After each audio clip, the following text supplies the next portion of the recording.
o'clock. If you guys are ready to start, I think we can tackle this. Rock and roll. All right. Good morning, everyone.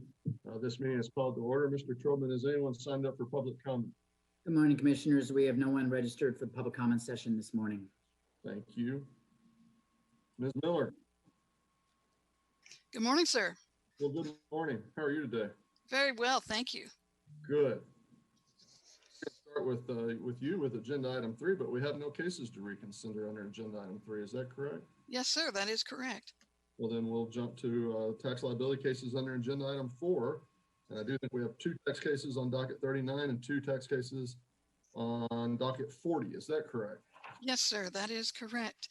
The first case on docket 39 is TD-20-085-0820. Commissioner Demerson? Agree with staff recommendation.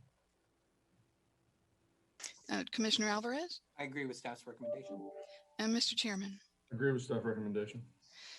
The second case is TD-20-088-0820. Commissioner Demerson? I agree with staff recommendation. Commissioner Alvarez? I agree with staff's recommendation. And Mr. Chairman? I agree with staff recommendation. Thank you. Moving on to docket 40. The first case is TD-20-078-0620. Commissioner Demerson? Agree with staff recommendation. Commissioner Alvarez? I agree with staff's recommendation. And Mr. Chairman? Agree with staff recommendation. And the last case is TD-20-091-0820. Commissioner Demerson? I agree with staff recommendation. Commissioner Alvarez? I agree with staff's recommendation as well. And Mr. Chairman? Agree with staff recommendation. That ends the tax liability cases. Thank you. We have no fair housing cases on agenda item 5. Is that correct? That's correct. No cases. So we'll move to agenda item 6. We have no wage claim cases pulled for additional discussion on docket 39. So 1 wage claim case pulled for docket 40. Yes, sir. 1 wage claim pulled on docket 40 is case number 19-057-689-2. Commissioner Alvarez? The decision is not supportable. The evidence establishes that the claimant was an employee. The claimant's job buying minerals is fully integrated into the employer's business. The claimant was trained by the employer as provided regular reports and reported regular reports to the employer, which were reviewed weekly. The employer provided the claimant a list of customers to call. The evidence indicates that the claimant was an employee. The claimant does not qualify for the outside sales exemption from the minimum wage because under section 541.502 of the CFR, sales by a phone is explicitly excluded from being considered outside sales. The claimant pay agreement was for commission only. There is no evidence that the claimant earned commission. Even though the claimant did not earn commission, he is entitled to minimum wage. He is entitled to minimum wage because he was an employee and not working outside sales. Hours worked was not discussed in testimony, and documentary evidence regarding hours worked was not admitted into evidence. Claimant was an employee. Rehear for testimony on hours worked. The T decision is not supportable and should be reversed as recommended by staff. We agree that the claimant was an employee who was covered by the minimum wage and overtime requirements of the Fair Labor Standards Act. Although he claimed during the hearing that he had earned $75,000 in commission by calling 100 prospects, there was no evidence that any of the contacts resulted in sales or generated any revenue for the company. The employer's 2 witnesses were in agreement that none of the sales calls the claimant made resulted in any income for the company. Thus, there is no basis for finding that the claimant earned any commissions. However, he indicated on a wage claim form that he had worked a total of 32.5 hours, and since his pay in the absence of a specific pay rate would be minimum wage, he is entitled to be paid $235.63 in gross wages for the hours he told TWC that he had worked. Accordingly, we should reverse the AT decision as recommended. The claimant was an employee. The employer owes the claimant $235.63 in unpaid wages. Reverse the WCAT. Claimant was in employment. Claimant is owed $235.63 in wages.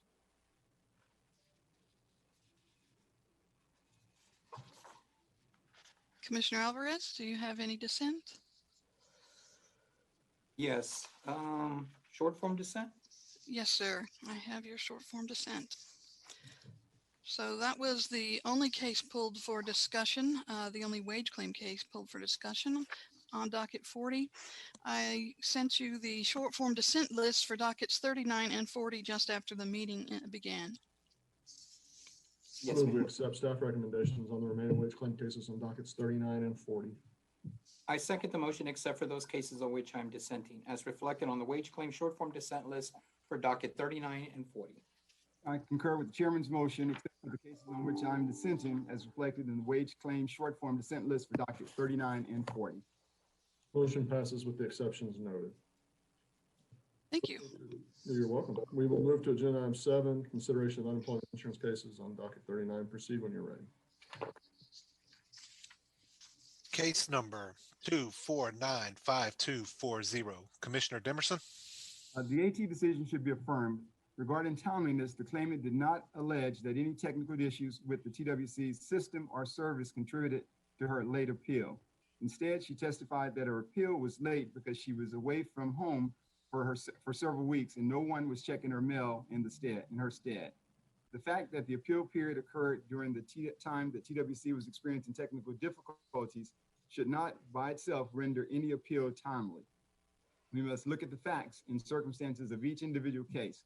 Thus, based on the facts of this case, the claimant's appeal is not timely, and we do not have jurisdiction to consider the underlying merits of this case. We should affirm the AT decision, untimely claimant Rule 16 petition to reopen, misconduct, reimbursing employer not billed, adequate employer response. The claimant's appeal period fell within the time frame in which the agency was facing numerous pandemic-related issues. As the issues delayed the mailing of decisions and ability of parties to file appeals, we should deem the claimant's petition to reopen timely and remand the case for merits.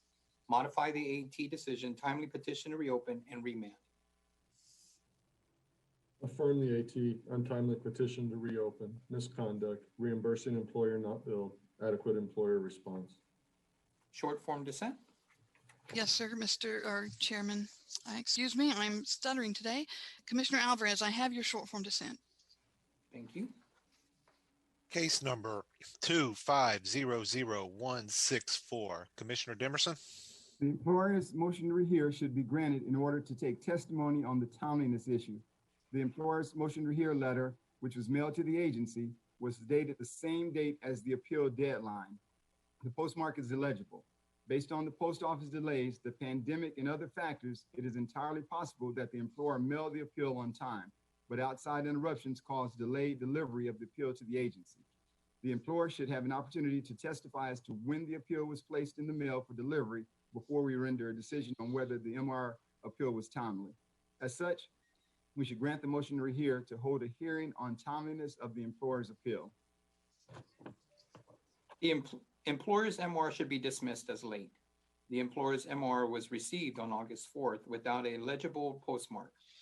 Therefore, under Commission Rule 815.32, the employer's MR should be dated July 30th. The employer's MR appeal deadline was July 16th, and the employer's MR did not provide a reason for the late MR.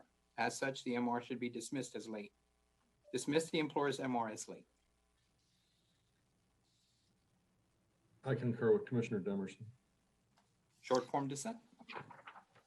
I have your short form dissent, Commissioner Alvarez. Thank you.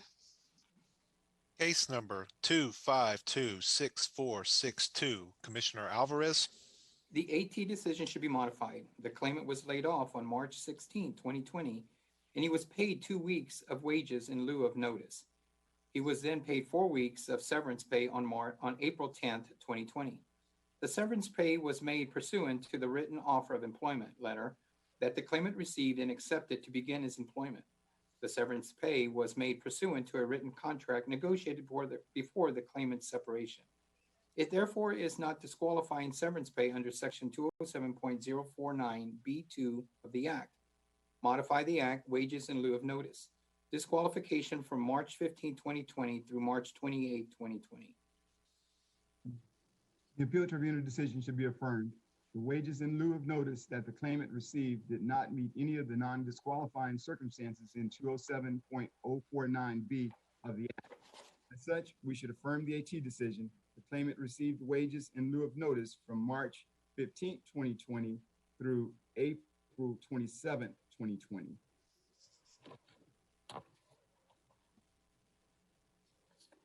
Modify the AT, wages in lieu of notice disqualification, March 15, 2020 through April 4th, 2020. All right, we have not achieved a majority vote because the closing dates of the disqualification differ all three of the commissioners have a different closing date. Ms. Miller, I can agree with Chairman's decision on this one. Okay, wages in lieu of notice disqualification, March 15th, 2020 through April 4th, 2020. Yes, ma'am. All right. Short form dissent on my side, Chair. Yes, sir, Commissioner Demerson. Thank you. Case number 2538272, Commissioner Alvarez. The AT decision should be modified. I agree that the claimant filed a valid claim as an unemployed individual. On the separation, the claimant's job required him to sit inside an enclosed van with 14 people for hours at a time when the public was urged to stay at home and social distance. The claimant resigned because of the risk of contracting COVID-19. There was no evidence that the employer took any measures to protect the employees required to work under these conditions. The claimant left the job due to non-disqualifying, urgent, compelling, and necessary circumstances. Modify the AT valid claim, urgent, compelling, and necessary work separation, no chargeback due to disaster. The appeal tribunal decision should be modified. The claimant quit his job out of fear of COVID-19. However, the claimant did not allow the employer a reasonable opportunity to address his concerns. As such, we should modify the AT decision, voluntary leaving, no chargeback, severability of claim issue. Modify the AT, voluntary leaving, no chargeback, severability of claim issue.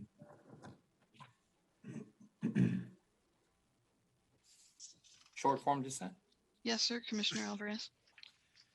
Case number 2539997, Commissioner Alvarez. The AT decision is not supportable. The claimant is a server who earns a base pay of $4.50 per hour plus tips. As with most servers, most of the claimant's pay comes from tips. She was paid the equivalent of her base pay as emergency pay by the employer for 3 weeks after she was laid off due to the pandemic. But that was a fraction of her actual pay rate. The emergency pay does not approximate her actual take-home pay and therefore cannot be considered severance pay. Reverse the AT, severance pay ineligible. Correction, severance pay eligible. The appeal tribunal decision should be reversed. The claimant stated that she was temporarily laid off and was paid emergency pay for the period she was laid off. Emergency pay was in the amount of what the claimant normally earned, but without tips, which resulted in payment that was less than her normal weekly earnings. As such, we should reverse the AT decision, no severance disqualification, and send a memo to UIO and CS regarding whether the claimant has unreported earnings or wages related to her emergency pay.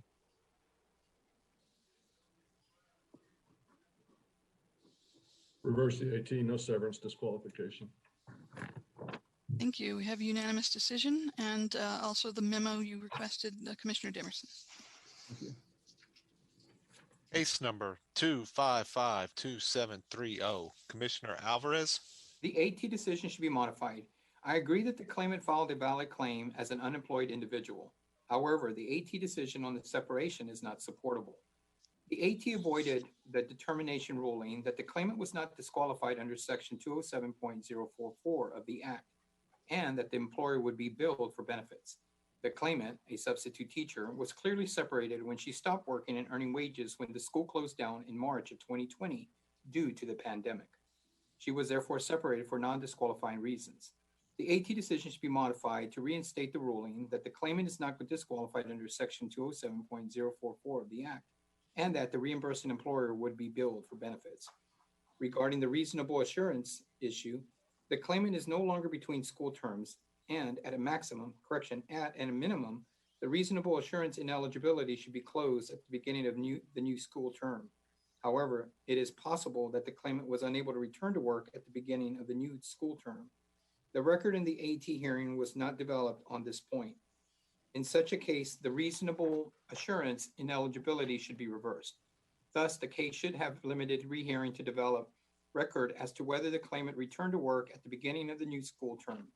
Modify the AT valid claim, no misconduct, bill reimburse an employer, and rehear on the reasonable assurance issue. The AT decision should be modified. I agree that the claimant filed a valid claim. As to job separation, I do not contest that the claimant was laid off at the end of the spring semester. However, the evidence shows that the claimant had reasonable assurance to return to work in the fall. Consequently, the claimant's wages from this employer should be suppressed. We should modify the AT decision, valid claim, no misconduct, bill reimbursing employer. The claimant had reasonable assurance.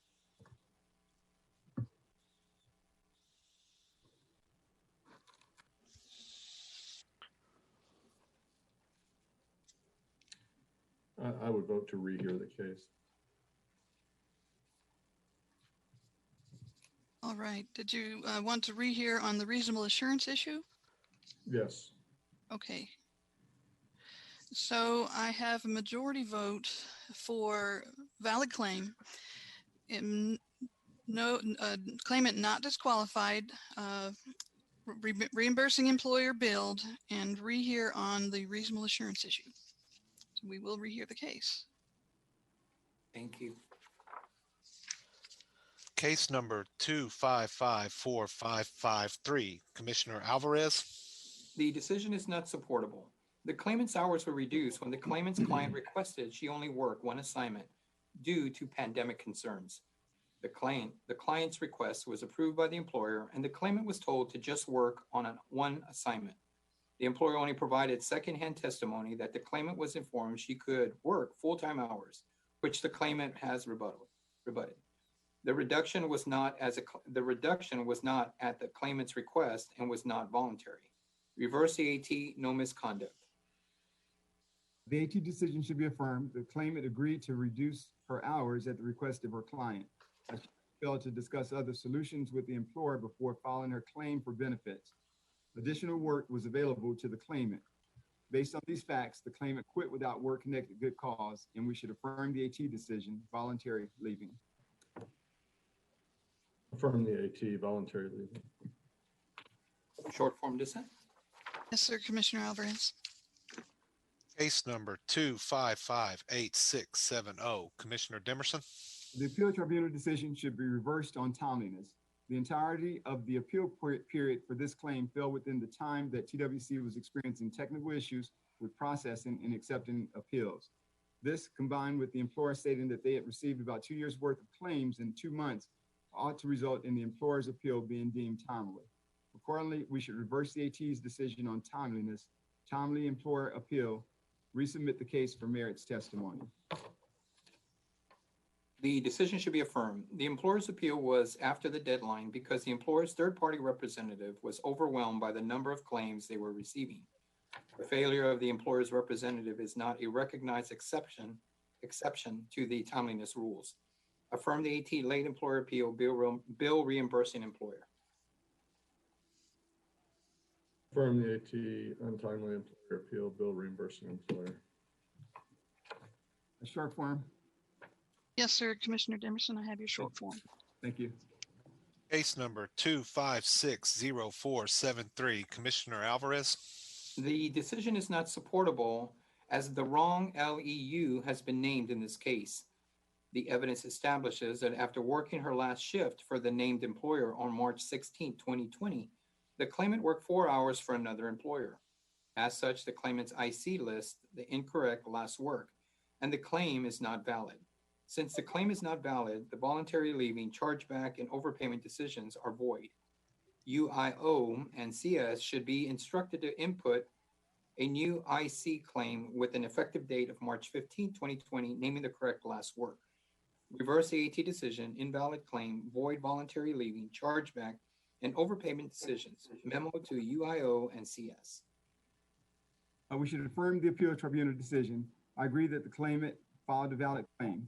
As to the job separation, the claimant initiated the job separation when she stopped reporting to her part-time position and failed to properly notify the employer of her absences for several days. The claimant's actions gave the employer the reasonable impression that she had abandoned her job. Because the claimant voluntarily quit due to child care issues, which is personal in nature, the claimant's quitting was without good cause connected with work, and the resulting overpayment was appropriate. To affirm the AT decision, the claimant filed a valid claim, voluntary leaving, no chargeback, overpayment of $756.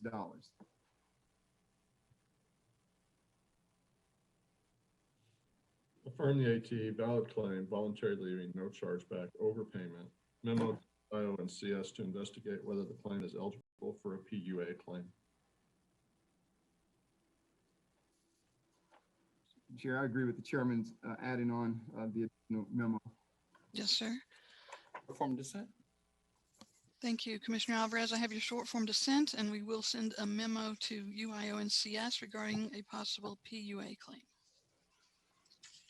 Case number 2562509. Commissioner Demerson, We should reverse the appeal tribunal decision regarding timeliness. The employer's appeal was late due to the unprecedented number of claims the employer received and was working to process. In addition, the entirety of the appeal period corresponds to the period of time TWC was experiencing technical and system outages due to the claim volume. When processing so many claims, these agencies issues no doubt caused delays. We should have one standard for claimants and another for employees. Therefore, we should find the employer's appeal timely and resubmit for merits testimony. The facts of this case are nearly identical to 2558670, which we heard earlier, which was previously argued on this docket. For the reasons stated in this case, affirm the AT late employer appeal, bill reimbursing employer. Affirm the AT, untimely employer appeal, bill reimbursing employer. Short form dissent. Yes, sir, Commissioner Demerson. case number 2562543. Commissioner Demerson, We should reverse the appeal tribunal decision regarding timeliness. My comments are the same with the previous case. The employer's appeal was late due to the unprecedented number of claims the employer received and was working to process. In addition, the entirety of the appeal periods corresponds to the period of time when TWC was experiencing technical and system outages due to claim volumes. We should not have one standard for claimants and another for employers. Therefore, we should find the employer's appeal timely and resubmit for merits testimony. The facts of this case are nearly identical to 2558670, which was previously argued on this docket. For those reasons, for the reasons stated in this case, affirm the AT late employer appeal, bill reimbursing employer. Affirm the AT, untimely employer appeal, bill reimbursing employer.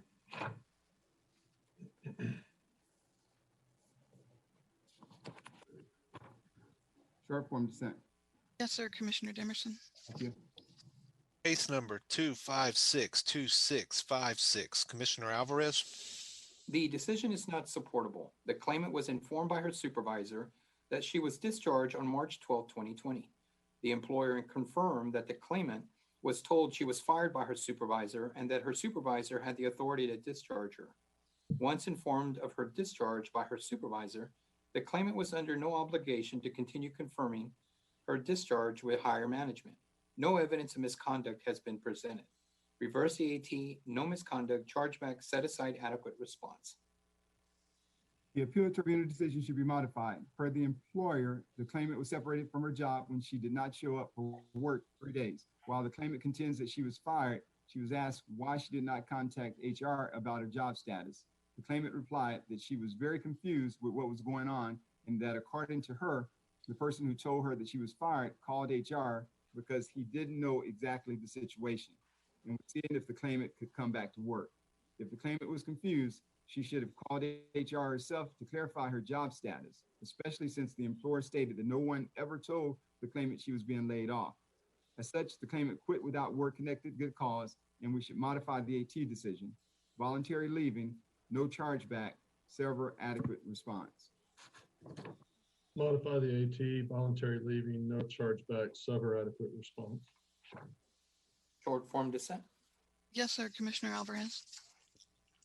Case number 2564180, Commissioner Dimerson. The AT decision is not supportable since there is doubt concerning the identity of the last employing unit. The claimant testified that he had his own business and that the business was a corporation. Under tax department guidelines, if a person working for a corporation is paid by the corporation, personal services rendered to the company, the person is an employee of the corporation. If the claimant performed personal services for compensation for his own corporation, he should have named his corporation as the last employing unit on his initial claim. Unfortunately, concerning the true nature of the claimant's business is incomplete. Unfortunately, the evidence concerning the true nature of the claimant's business is incomplete. Accordingly, we should hold a rehearing to obtain testimony and documentary evidence concerning the nature of the claimant's business and its relationship with it. The decision should be affirmed. I agree that the claimant was unemployed and filed a valid claim. With regard to the job separation, the employer, a licensed PEO, did not invoke the notice requirements of Section 207.045I of the Act. Therefore, the job separation from the client company is the appropriate separation to analyze. The claimant was the only party providing sworn firsthand testimony. The claimant's testimony established that he was discharged for starting his own company.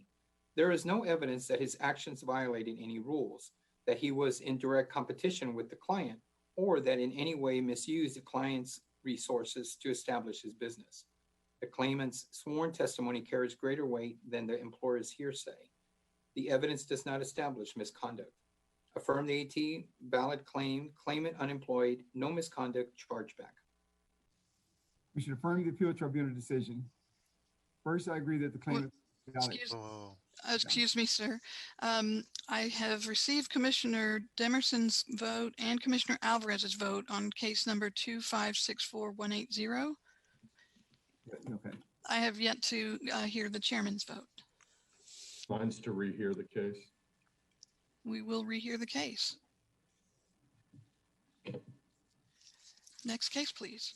Case number 2564398, Commissioner Dimerson.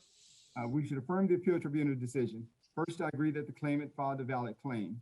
As to the job separation, the claimant violated the employer's policy by using her position as an employee to purchase a limited high-demand item.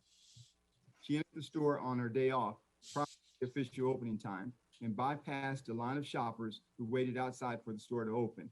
The claimant's denial of wrongdoing is neither credible nor persuasive, especially considering her admission to her executive team leader that she knew what she did was wrong. Not only is her denial self-serving, but inconsistent statements in her testimony cast even more doubt on her credibility. Thus, because the preponderance of the credible evidence established that the claimant abused her status as an employee in the employer's policy, the claimant mismanaged her position of employment. We should affirm the AT decision. The claimant filed a valid claim, misconduct, no chargeback, overpayment of $459. The decision should be affirmed. The claimant entered the employer's store after being let in by team lead. The claimant was the only party to the interaction, providing sworn firsthand testimony. The claimant testified that she told the team lead that she was there to purchase high-demand merchandise, and the team lead told the claimant which cashier to speak with about the merchandise. The employer's high-demand merchandise policy explicitly states that employees should reach out to leaders to determine if the purchase of high-demand merchandise is allowed by policy. Because the claimant entered the building with the lead's permission and discussed the purchase with the team lead, the claimant's actions in purchasing the high-demand merchandise did not constitute misconduct. Affirm the AT, valid claim, no misconduct, chargeback. All right. No misconduct, chargeback, valid claim. Yes. Okay. I've got affirm the AT, valid claim, misconduct, no chargeback, overpayment. Short form dissent. Yes, sir, Commissioner Alvarez. So we have the claimant is disqualified. Thank you. Case number 2566386, Commissioner Alvarez. A few days after starting his new job with the employer, the claimant became ill. He tried numerous times to call the employer's local HR department and submitted information through the employer's application, but was unable to reach anyone to report his illness. The claimant also called the corporate HR office, who just referred the claimant back to the local office. The claimant was unable to go to the employer's location because he was sick. As the claimant missed work due to his own personal illness and attempted to report his absences to the employer, the claimant was separated as a result of his MBI and should be qualified for benefits. Reverse AAT, no misconduct, MBI. The appeal tribunal decision should be affirmed. The claimant was discharged due to being in violation of the employer's attendance policy, should therefore affirm the decision of misconduct.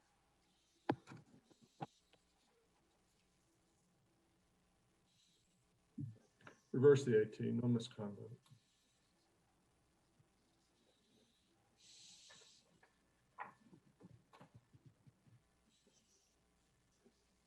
Chair, I'll agree to the MVI that Commissioner Alvarez offered up. All right, thank you. We have a unanimous decision, no misconduct, MBI. Case number 2568733. Commissioner Alvarez. The claimant did not receive the decision until the last day of the appeal period due to mailing issues at the post office. The claimant's appeal was postmarked within 4 business days of his receipt of the decision. Since the claimant's receipt of decision was delayed, the appeal should be deemed timely and resubmitted for merits testimony. Deemed timely and resubmit for merits. The claimant testified that he received the AT decision before the deadline to appeal had concluded. There is no evidence to suggest that the claimant attempted to file a timely appeal, either by fax or electronic mail on that date. Furthermore, the claimant waited another 6 days before filing his appeal by mail, and the appeal period postdates TWC's pandemic period. Since the claimant did not allege any exceptions to the timeliness rules, we should dismiss the claimant's appeal as late and leave the underlying decision in full force and effect. Valid claim, voluntary leaving, for a chargeback, overpayment of $5,210. Ms. Miller, can you read to me Commissioner Alvarez's vote, please? Yes, sir.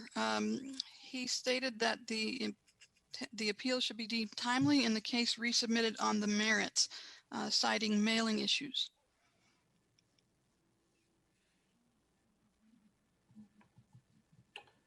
So I would rather rehear it on the timeliness issue, which is a little different than his vote.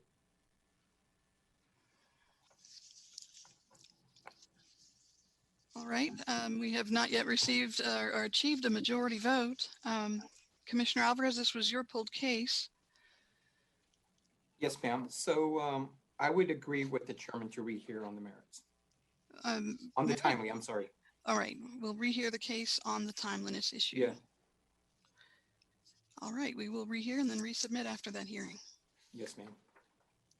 Case number 2569341. Commissioner Alvarez.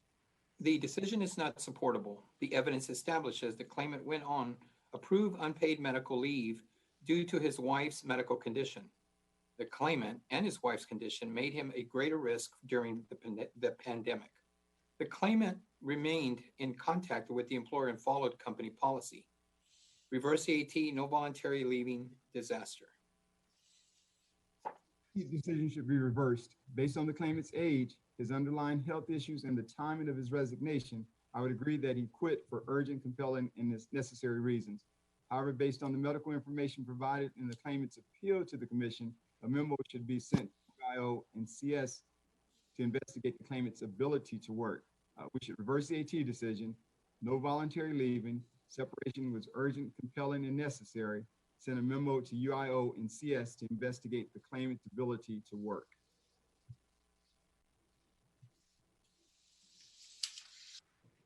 Reverse the AT, no voluntary leaving. Commissioner Alvarez, did you say disaster? Yes, sir. I would concur with disaster. Thank you. We have a unanimous decision, separation based on disaster. And memo to UIO and CS as well, Commissioner Demerson. Thank you. Case number 2574855. Commissioner Demerson. We should affirm the tribunal decision. The claimant filed an appeal several months after the deadline simply because he was not intending to appeal and wanted to avoid all this commotion. The claimant alleged no technical issues with TWC system or services. The fact that the claimant appeal period corresponded to the period that TWC was experiencing technical difficulties and system outages should not be the sole determining factor when the claimant made absolutely zero effort to file a timely appeal. The Commission recently voted that a claimant who made the conscious decision not to appeal until almost 4 weeks after the deadline had a timely appeal. Yet employers who in good faith are trying to process hundreds, if not thousands of claims are not being granted the same consideration. Thus, because the claimant's appeal was late and does not meet any of the timeliness exceptions, we do not have jurisdiction to consider the underlying merits. Accordingly, we must affirm the AT decision. The claimant filed a late appeal, voluntary leaving, reimbursing employer not billed. The AT decision on the timeliness issue should not be reversed. The determination in this case was issued during the period in which commission systems were overwhelmed with pandemic-related problems. The appeal should therefore be deemed timely and the case remanded for merits testimony. Affirm the AT, untimely claimant appeal, voluntary leaving, reimbursing employer not billed. Short form dissent. Yes, sir, Commissioner Alvarez. And that was the last pulled case on docket 39. I sent you earlier during the meeting a short form dissent list for UI cases on docket 39. I move we accept staff recommendations on the remaining UI cases on docket 39. I second the motion except for those cases on which I am dissenting as reflected on the UI short form dissent list for docket 39. I concur with the chairman's motion except for the cases on which I'm dissenting as reflected in the UI short form dissent list for docket 39. Motion passes with the exceptions noted. Thank you, sir. Thank you. Moving on to docket 40. Case number 2508050, Commissioner Alvarez.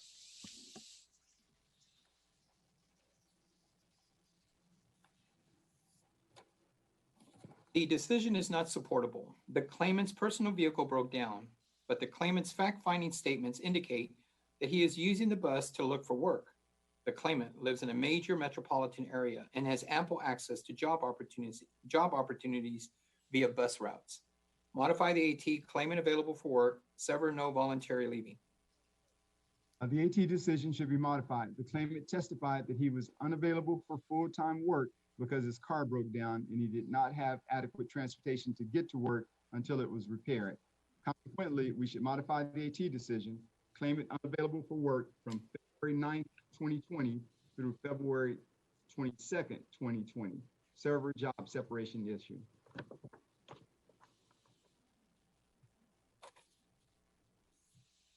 Reverse the AT, claimant is available for work, sever voluntary leaving issue.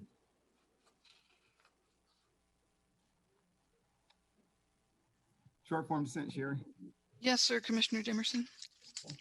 Case number 2516137, Commissioner Alvarez. The AT decision should be modified. I agree that the claimant filed a timely appeal. On the reporting issue, the claimant testified that he never received any notification or voicemail message to call in to report. The reporting issue arose at the beginning of the pandemic, and it would have been extremely difficult or impossible for the claimant to have contacted a commission representative. The reporting ineligibility should be reversed. Modify the AT, timely claimant appeal, reporting ineligible. Correction, reporting eligible. The AT decision should be modified. I dispute the claim that the claimant filed a timely appeal. As to the reporting issue, TWC records indicate that the claimant received a message to contact the commission. Because the claimant's statements place his credibility into question, his testimony denying receipt of the message is not persuasive. Moreover, since the claimant failed to report to the commission as directed until he appeared for the AT hearing on May 15, 2020, the ineligibility should be closed as of May 16, 2020. We should therefore modify the AT decision, deem the claimant's appeal timely, reporting not eligible from March 15, 2020 through May 16, 2020. Modify the AT, timely claimant appeal, reporting eligible. I'm gonna form dissent, and based on the claimant's April appeal regarding being overseas, let's send a memo to UIO and CS to investigate the claimant's availability for full-time work. Yes, sir. I have your short form dissent and the memo. Case number 2525028. Commissioner Demerson. AT2 decision should be affirmed. I agree that the claimant did not have good cause for her non-appearance. Regarding timeliness of her appeal, although the claimant's appeal timeframe occurred during the TWC pandemic period, the claimant alleged no technical issues with TWC's system or services in her late appeal. The fact that the appeal period corresponded to the period that TWC was experiencing technical difficulties should not be the sole determining factor when reviewing issues of timeliness. We should look to the facts and circumstances of each individual case. Thus, because the claimant's appeal was late and does not meet any of the timeliness exceptions, we do not have jurisdiction to consider the underlying merits. Accordingly, we must affirm the AT decision. The claimant did not have good cause for a non-appearance. The claimant filed a late appeal, misconduct, void chargeback. The decision should be modified as recommended. I agree that the claimant did not have good cause for her non-appearance. However, the decision is not supported by the available record. The claimant's appeal deadline was during a period when the Commission was experiencing mail and service issues. As such, the claimant's appeal should be deemed timely. As to the merits, the evidence establishes the claimant was absent for 1 day with notice. The employer has failed to provide sufficient evidence to establish that the claimant was discharged for misconduct connected with the work. Modify the AT, no good cause, timely appeal, no misconduct, void chargeback. Affirm the AT, claimant did not establish good cause for AT1, untimely claimant appeal, misconduct, void chargeback. Short form dissent. Yes, sir. Commissioner Alvarez. Case number 2553193. Commissioner Alvarez. The AT decision in this case is not supportable. The claimant filed a valid claim as an unemployed individual. The claimant was temporarily furloughed on 3/23/20 and filed her initial claim for UI thereafter. The payment made to the claimant for the period from 3/23/20 to 4/4/20 constituted unused accrued paid time off. Because the claimant earned the PTO before the claim, the PTO paid to her did not constitute wages attributable to any weeks after the effective date of her claim. Additionally, the PTO also did not constitute severance pay because, again, the pay was earned by the claimant's past service. For pay periods beginning 4/5/20, the employer paid the claimant some percentage of her weekly wages that was not earned PTO, but none of these payments constituted severance pay because her employment was not severed. She was temporarily furloughed and returned to work thereafter. Reverse the AT, severance pay eligible, no overpayment, valid claim, and send a memo to UIO and CS regarding unreported earnings for the claim weeks from 4/5/20 to 5/30/20. We should modify the AT decision as recommended. The employer was effectively paying the claimant her full salary for 2 weeks and then a partial salary when she was on a temporary furlough due to the pandemic. 2 weeks of vacation pay during the furlough meant that the claimant was not unemployed at the time she filed her initial claim. Thus, the initial claim should be voided. The payments were neither severance pay nor wages in lieu of notice, since the employment relationship was not terminated during the furlough. During the furlough, the partial salary paid to the claimant fell below the threshold for partial unemployment benefits, so the claimant should be allowed to file a backdated claim for partial unemployment benefits. Accordingly, we should modify the AT decision as recommended. Void the initial claim, set aside the AT decision, set aside the initial determinations, and allow the claimant to file a backdated initial claim. My vote's to rehear the case, get clarification on the dates and hours covered by the vacation pay.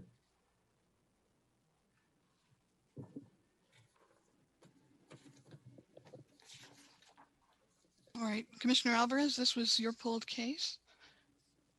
I would agree with the chairman to rehear. Thank you. We will rehear the case and resubmit. Yes, ma'am. Case number 2557733, Commissioner Demerson. The appeal tribunal decision should be modified. I agree that the claimant filed a valid claim.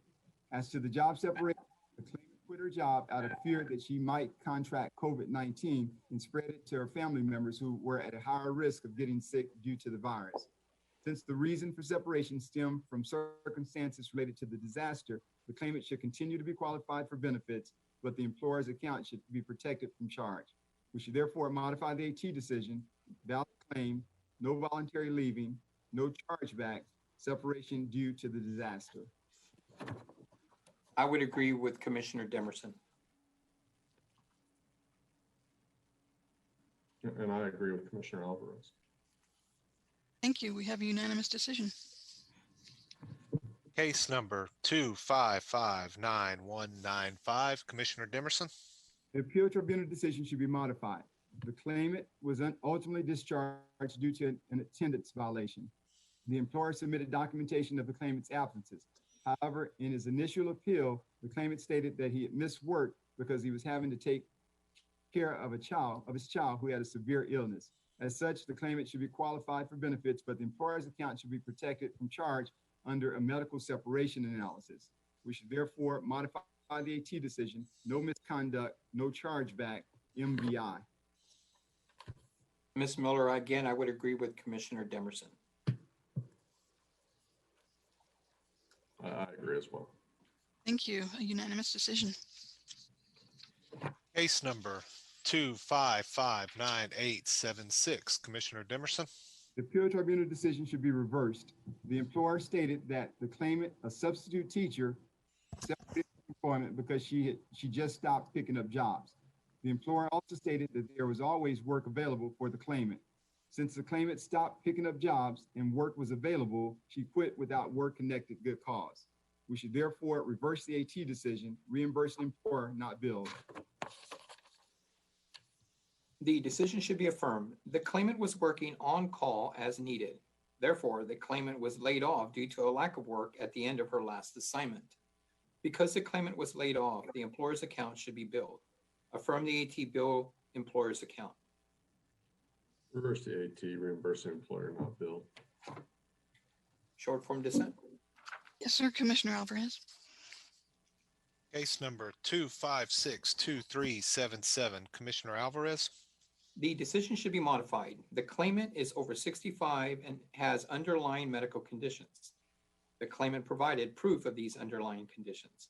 The claimant was at risk of developing a severe illness if he contracted COVID-19. At the time of separation, the employer was not requiring masks. The claimant's reasons for leaving work were urgent, compelling, and necessary. Modify the AT, not disqualified, urgent, compelling, and necessary, no chargeback, no overpayment. The AT decision should be modified based on the claimant's age, her underlying medical conditions, and the unknowns regarding the COVID-19 virus at the time she quit. Her resignation was urgent, compelling, and necessary. As such, the claimant should be qualified for benefits and the employer protected from charge. We should modify the AT decision, no voluntary leaving, no chargeback, separation was urgent, compelling, and necessary, no payment. Modify the AT, no voluntary leaving, no chargeback, urgent and compelling, no overpayment. Thank you. We have a unanimous decision. Case number 2562506, Commissioner Demerson. The appeal tribunal decision on timeliness should be reversed. Nearly the entire appeal period for the employer took place during the time that TWC was experiencing technical issues with processing and accepting appeals. This combined with the employer stating that they again had handled the equivalent of 2 years worth of claims in a time period also result in the employer's appeal being deemed timely. Accordingly, we should reverse the AT's decision on timeliness, timely employer appeal, resubmit the case for merits testimony. The decision should be affirmed. The employer's appeal was after the deadline because the employer's third-party representative was overwhelmed by the number of claims that they were receiving. The failure of the employer's representative is not a recognized exception to the timeliness rules. Affirm the AT late employer appeal, bill reimbursing employer. Affirm the AT, untimely employer appeal, bill reimbursing employer. Yes, sir. Commissioner Demerson. Case number 2569268. Commissioner Dimerson, Whether viewed as a discharge or a quit, the claimant should be disqualified from the receipt of benefits. The job separation resulted from the claimant's refusal to take a second drug test after the testing company informed the employer that the claimant had tampered with the sample in his first drug test. Based on this information, the employer's request for another drug test, which would have removed any doubt, was reasonable. If viewed as a discharge, the employer's statement that the claimant take another test or quit notified the claimant that his job was in jeopardy if he refused. Claimant's refusal of a reasonable request after warning constituted misconduct connected with the work. If viewed as a quit, the claimant's quitting rather than complying with a reasonable request does not afford him good cause to quit. Thus, under either scenario, the claimant's disqualification is appropriate and we should reverse the AT decision. Misconduct, no chargeback, adequate employer response. The decision is supportable. The evidence establishes that the claimant was effectively discharged when the employer required him to take a second drug test or quit. The claimant had already passed the drug test and continued testing was unreasonable. Affirm the AT, no misconduct, chargeback. From the AT, no misconduct, chargeback. A short form, dissent. Yes, sir, Commissioner Dimerson. Thank you. case number 2569327. Commissioner Alvarez, The claimant filed a late commission appeal. However, we can assume jurisdiction over the open period in eligibility as of August 21st. The claimant was furloughed due to the pandemic. When discussing her return to work, she asked if she could work remotely, work part-time, or modify her work duties to limit the amount of face-to-face meetings she was required to do. The claimant lives with her great-grandmother, who is 98 and at higher risk for COVID-19 related complications. The claimant never refused to work, but was simply trying to keep her family members safe. The claimant did not overly restrict her availability for work by requesting workplace accommodations in light of the current pandemic. As such, the Commission should assume jurisdiction as of August 21st and close an ineligibility on August 22nd. The claimant filed a late Commission appeal. The claimant was unavailable beginning May 10th, 2020. However, the ineligibility should be closed August 22nd, 2020, and recalculated for overpayment. We should dismiss the claimant's appeal as late and leave the underlying appeal tribunal decision in full force and effect. Regarding timeliness, there is no evidence to establish the claimant filed a timely appeal. However, because the claimant had an open period ineligibility, it is proper to review the claimant's testimony about her availability for work. Because the claimant testified that her accommodation request and to return to work included the restrictions that she only worked part-time, regardless of whether she was working on-site or remotely, the claimant is not available for full-time work. Thus, it was appropriate to not take continuing jurisdiction of this issue. Accordingly, we should dismiss the claimant's appeal as late and leave the underlying AT decision in full force and effect. The claimant is not available for work beginning May 10th, 2020. Overpayment of $3,126.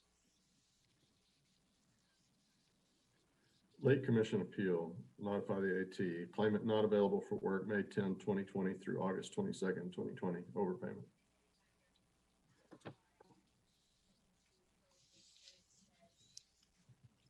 Commissioner Dimerson? Any dissent? Yeah, short form dissent. Yes, sir, I have your short form dissent.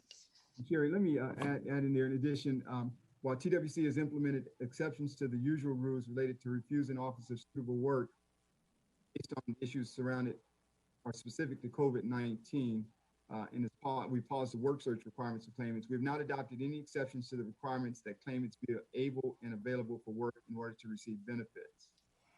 I'd like a briefing from the UI division staff regarding the agency's position on the eligibility conditions under section 207.021A3 and A4 of the Act and the able and available requirements during the pandemic. Yes, sir. Thank you. case number 2569576. Commissioner Alvarez, The decision should be modified. The claimant was on FMLA due to her husband's neck surgery. While on FMLA, the employer's facility shut down due to the pandemic.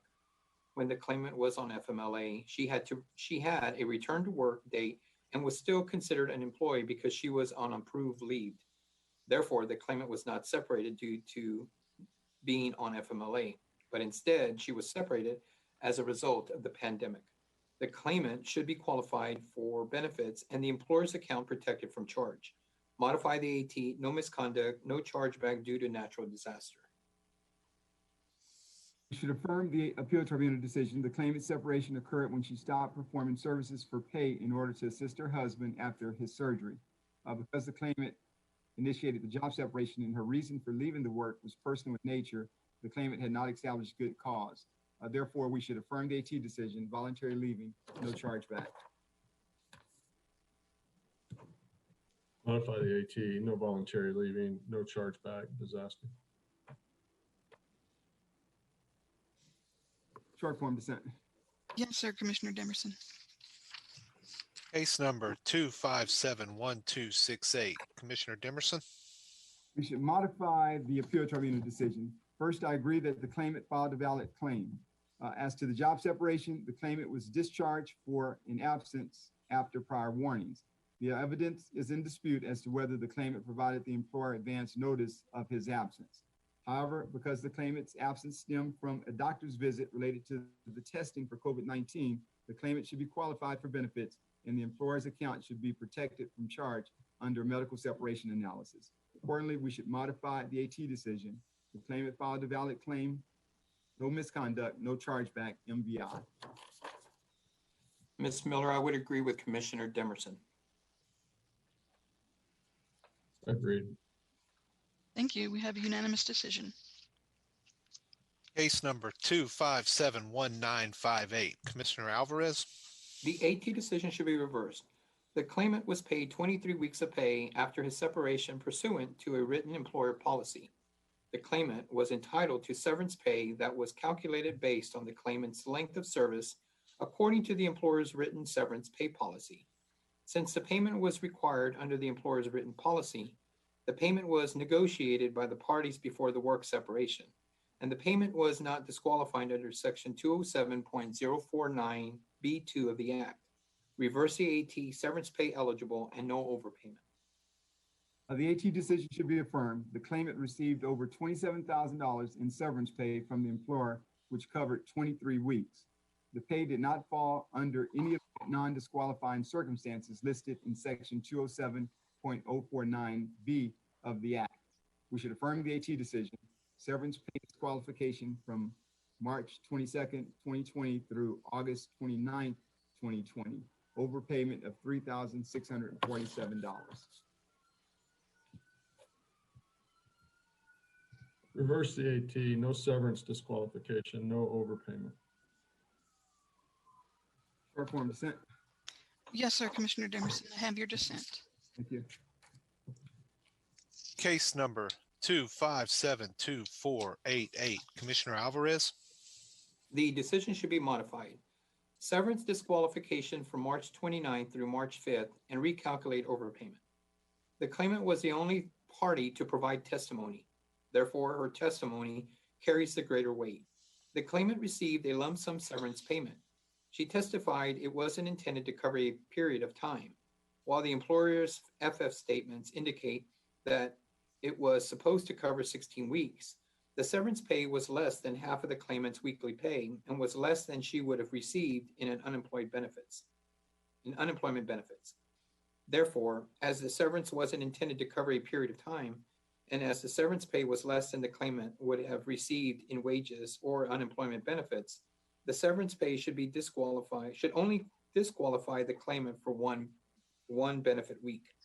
Modify the AT severance disqualification from March 29, 2020 through April 5th, 2020, and recalculate overpayment. The appeal tribunal decision should be affirmed. The claimant received severance pay. The employer provided a fact-finding statement that the payment covered a specific period of time from April 1st, 2020 to July 21st, 2020. The severance pay was not conditioned on any of the exceptions to disqualification under section 207.049B. As such, the claimant should be disqualified. We should therefore affirm the AT decision, severance pay disqualification from March 29th, 2020 through July 25th, 2020. Overpayment of $6,434. I concur with Commissioner Alvarez. A short form dissent. Yes, sir, Commissioner Demerson. Case number 2574201, Commissioner Alvarez. The AT decision should be modified. I agree with the AT that the claimant filed a valid claim as an unemployed individual. The employer should be designated an MPI because the work separation is based on an additional claim and the employer filed a late response to the notice of claim. On the work separation, the claimant worked in a hair salon and she left the job because her husband's health conditions make him vulnerable to becoming extremely ill if he were to contract COVID-19. Her work separation was urgent, compelling, and necessary, and therefore not disqualifying. Modify the AT valid claim, urgent, compelling, and compelling separation. Designate the employer an MPI. In the alternative, the claimant's work separation should be non-disqualifying under section 207.045G1 of the Act. The claimant had filed claims for benefits in the weeks preceding her employment in this case, and she worked for fewer than 4 weeks. The claimant's employment was not suitable since she earned less than her maximum wage demand. Modify the AT valid claim, no voluntary leaving, designate the employer an MPI. We should modify the appeal to enter decision. First, I agree that the claimant filed a valid claim and that the employer is not a party of interest. As to the job separation, the claimant quit her job for a personal reason and not for good cause connected with the work. While TRC has implemented exceptions to the usual rules related to refusing offers of suitable work based on the issues specific to COVID-19, it is not clear that this guidance applies when determining a claimant's good cause connected with the work for quitting. In addition, because the claimant had worked for the employer for 4 weeks, section 207.045G1 of the Act does not apply. Accordingly, we should modify the AT decision. The claimant filed a valid claim, voluntary leaving, change the employer to not a party of interest.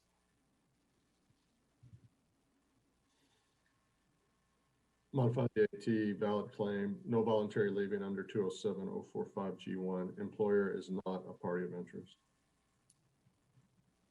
Chair, with short form dissent, plus send a memo to UIO and CS regarding the claimant's availability for work.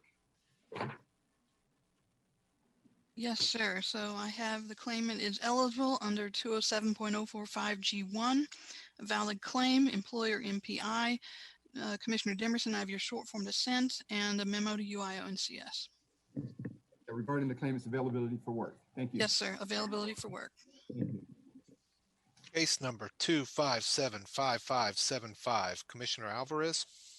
The decision should be modified. The claimant told his supervisor that he would like to work from home. Instead of telling the claimant that that was not an option, the supervisor told the claimant that he could stay home. The claimant asked the supervisor if he was forfeiting his job by staying at home. The supervisor failed to respond to the claimant and cut off his email access. The claimant was the only party providing firsthand testimony about his interaction, and he provided the text to support his testimony. Because the claimant attempted to clarify his job situation and the supervisor refused to respond, the separation should be analyzed as a discharge. Asking to work from home during a pandemic is not misconduct. I do not dispute that the employer should be a party of interest. The employer's original response, however, appears to have been lost because they failed to submit their response through the response portal as instructed on the notice. Now that there is a variety of internet portals for different purposes, my fellow commissioners might want to reconsider rules regarding methods of resubmitting responses similar to those for appeals. All parties are benefited by timely adjudication of cases, which starts with the receipt of employer response. Reverse the AT, no misconduct, chargeback, employer party of interest. The AT decision should be modified. I agree that the employer should be named as a party of interest to this claim. As to the job separation, the claimant's initial statement indicated that he quit. That statement should hold more weight as it was given closer in time to the job separation and before the claimant was denied benefits.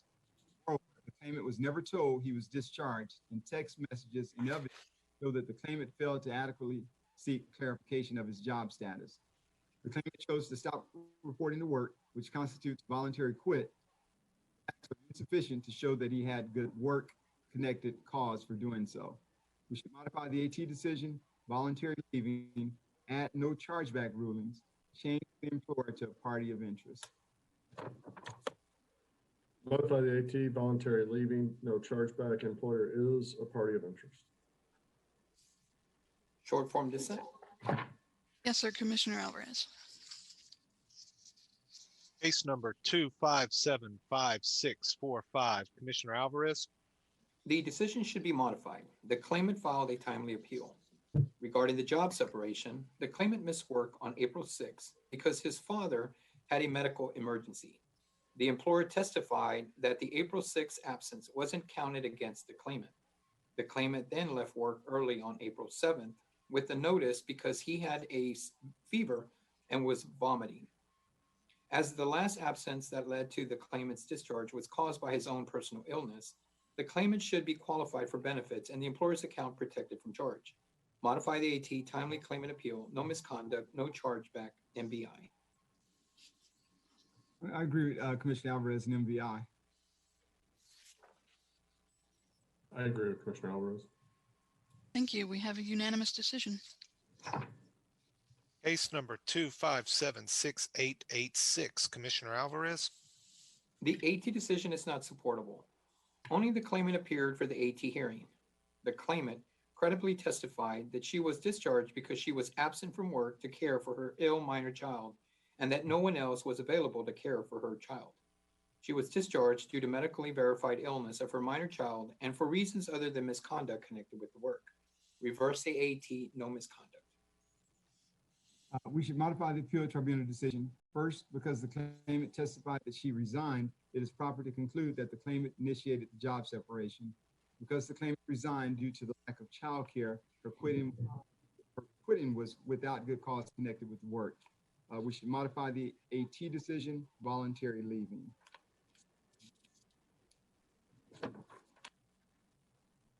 Modify the AT, voluntary leaving. Short form dissent. Yes, sir, Commissioner Alvarez. Case number 2582183, Commissioner Alvarez. The decision should be reversed. Before and after her assignment ended, the claimant communicated with her recruiter by email. After her assignment ended, the claimant expressed a desire for more work, and the possibility of other work had previously been discussed. The recruiter never told the claimant that she was also needed to call the recruiter if she wanted more work. As the claimant maintained contact with the recruiter regarding additional work, the claimant reported for reassignment. When the employer had no further work to offer the claimant, she was separated due to the lack of work. Reverse AT, no misconduct, chargeback. The appeal tribunal decision should be affirmed. The claimant did not report back for reassignment in the manner described in the employer's policy. The claimant electronically signed the policy. The policy notified the claimant that failure to comply could jeopardize unemployment benefits. As such, the claimant quit without good cause connected with work, and we should affirm the AT decision. Voluntary leaving, no chargeback. Reverse the AT, no misconduct, chargeback. Short form dissent. Yes, sir, Commissioner Demerson. Thank you. And that was the last UI case pulled for additional discussion on docket 40. I previously emailed you the short form dissent list for docket 40. I move we accept staff recommendations on the remaining UI cases on docket 40. Chairman, I second the motion except for those cases on which I'm dissenting as reflected on the UI short form list for docket 40. I concur with the chairman's motion, except for the cases on which I'm dissenting as reflected on the UI short form dissent list for docket 40. Motion passes with the exceptions noted. Thank you, sir. Thank you. That brings us to the end of agenda items 3 through 7. Let's pause for a few minutes to reset for the rest of the meeting.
I surprised myself.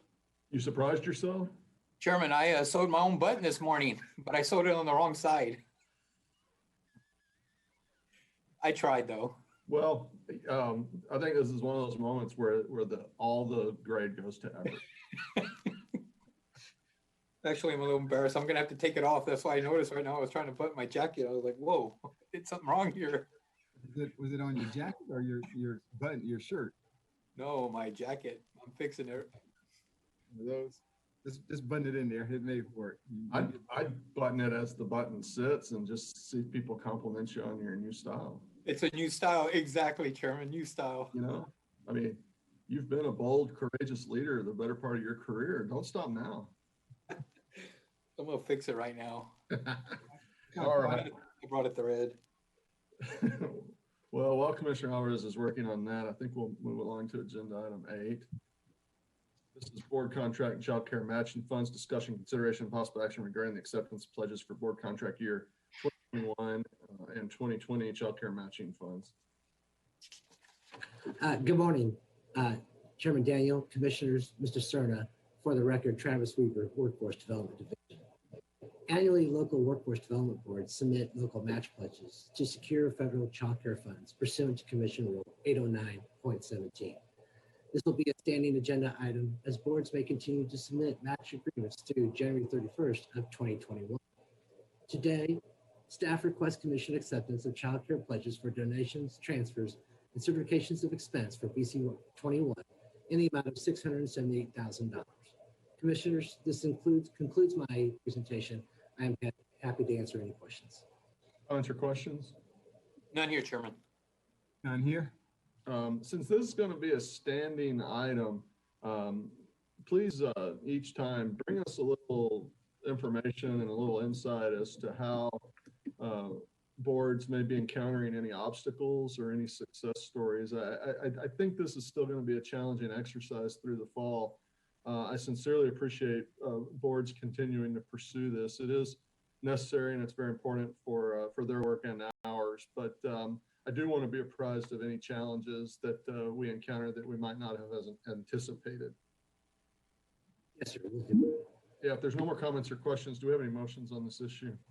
Chairman, I move that we accept child care match in the amount of $678,000 for board contract year 2021. Second. That motion's been moved and seconded, and we're unanimous on that. Thank you, sir. Thank you. Let's go to item 9, discussion, consideration, possible action regarding the purchasing from People with Disabilities Program Central Nonprofit Agency Management Fee.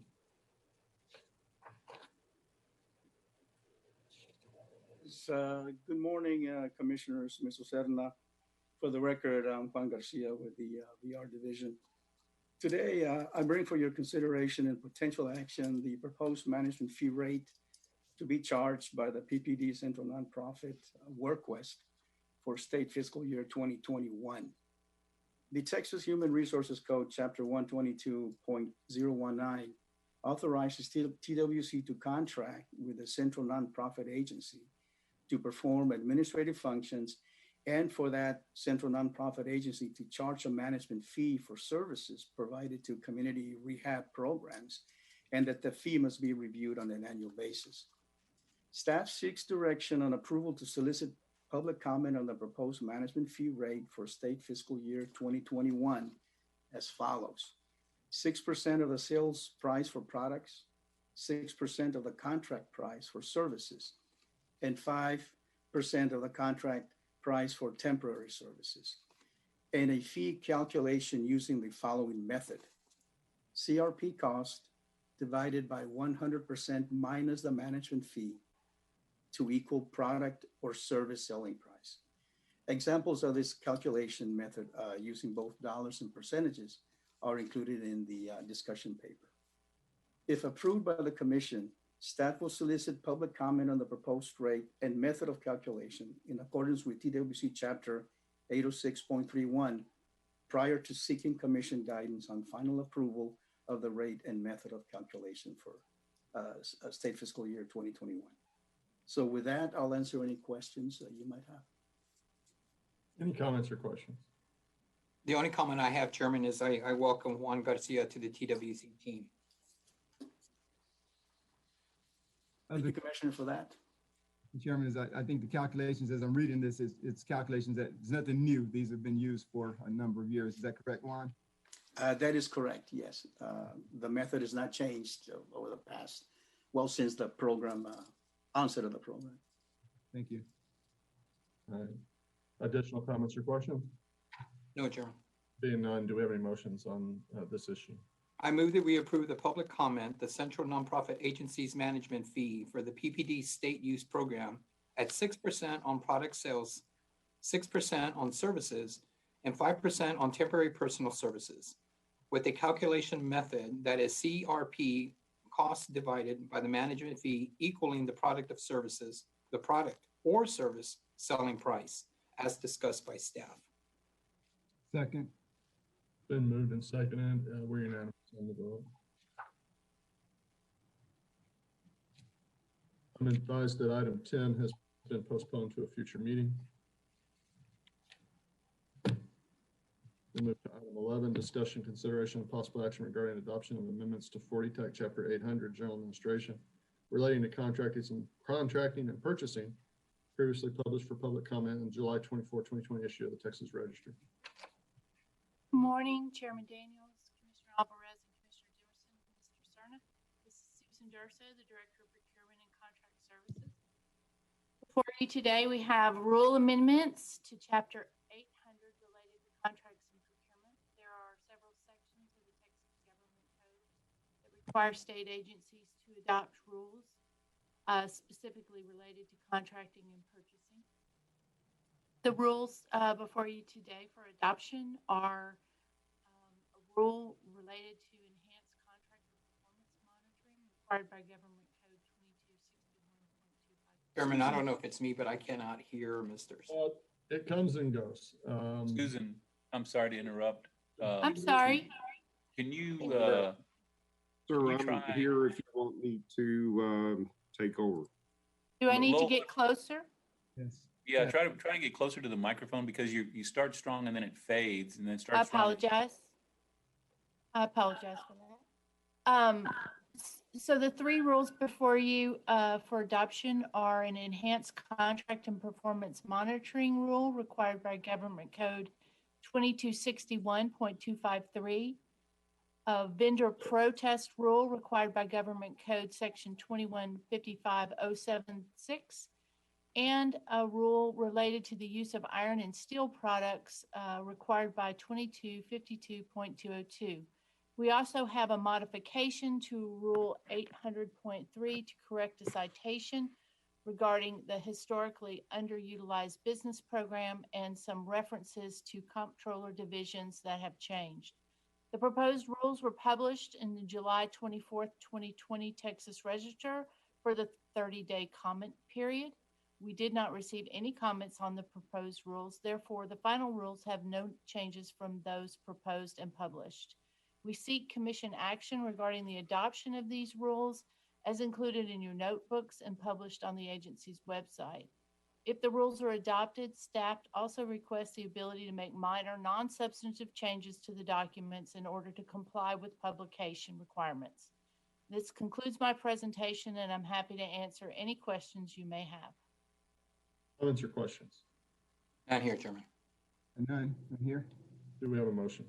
I move that we adopt the proposed Chapter 800 rules relating to the contracts and purchasing as previously published in the Texas Register, with permission for staff to make minor non-substantive changes.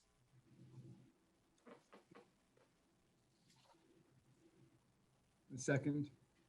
Been moved and seconded. We're unanimous on the vote. Thank you. Thank you.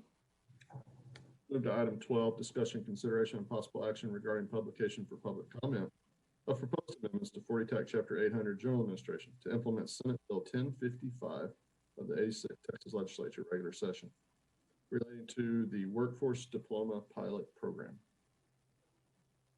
Good morning, Chairman. How's my audio? You might want to turn that just a little bit. Okay. How about that? That is good. Oh, perfect. Okay. Good morning, Chairman Daniel, Commissioners. and Mr. Cerna. For the record, Carrie Ballast, Workforce Development Division. Senate Bill 1055 of the 86th Texas Legislature added new Chapter 317 to the Texas Labor Code, requiring TWC, in consultation with the Texas Education Agency, to create and administer a workforce diploma pilot program. The program will allow eligible high school diploma granting entities to be reimbursed for helping adult students obtain high school diplomas and industry recognized credentials, and to help them develop technical career readiness and employability skills.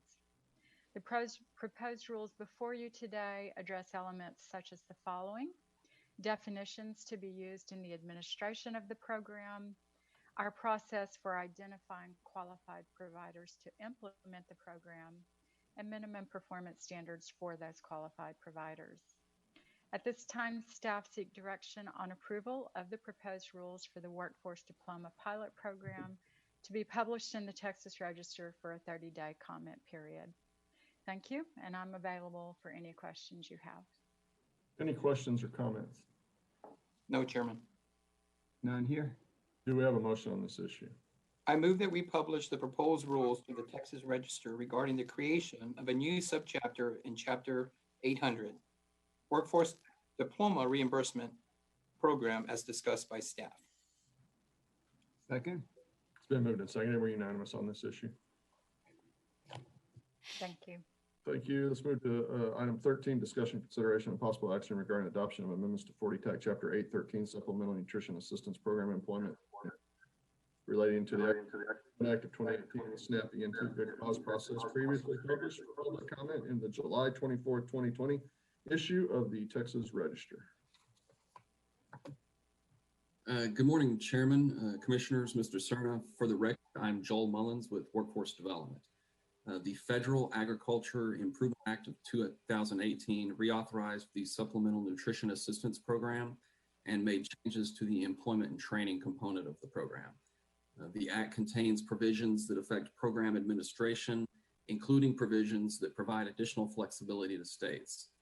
On July 7th, the Commission approved proposed amendments to the Chapter 813 rules to incorporate the relevant provisions of the Federal Agriculture Improvement Act and to clarify federal requirements regarding good cause and the reporting of noncompliance. Proposed rules were published in the Texas Register for a 30-day public comment period, and no comments were received. This morning, staff are seeking adoption of the Chapter 813 rules as set forth in your meeting materials. I'll be happy to answer any questions you have. Any comments or questions? None here, Chairman. None. Is there a motion on this issue? Yes, sir. I move that we adopt the Chapter 813 rules relating to the Supplemental Nutrition Assistance Program, employment and training as discussed. I second. Been moved and seconded. We're unanimous on this.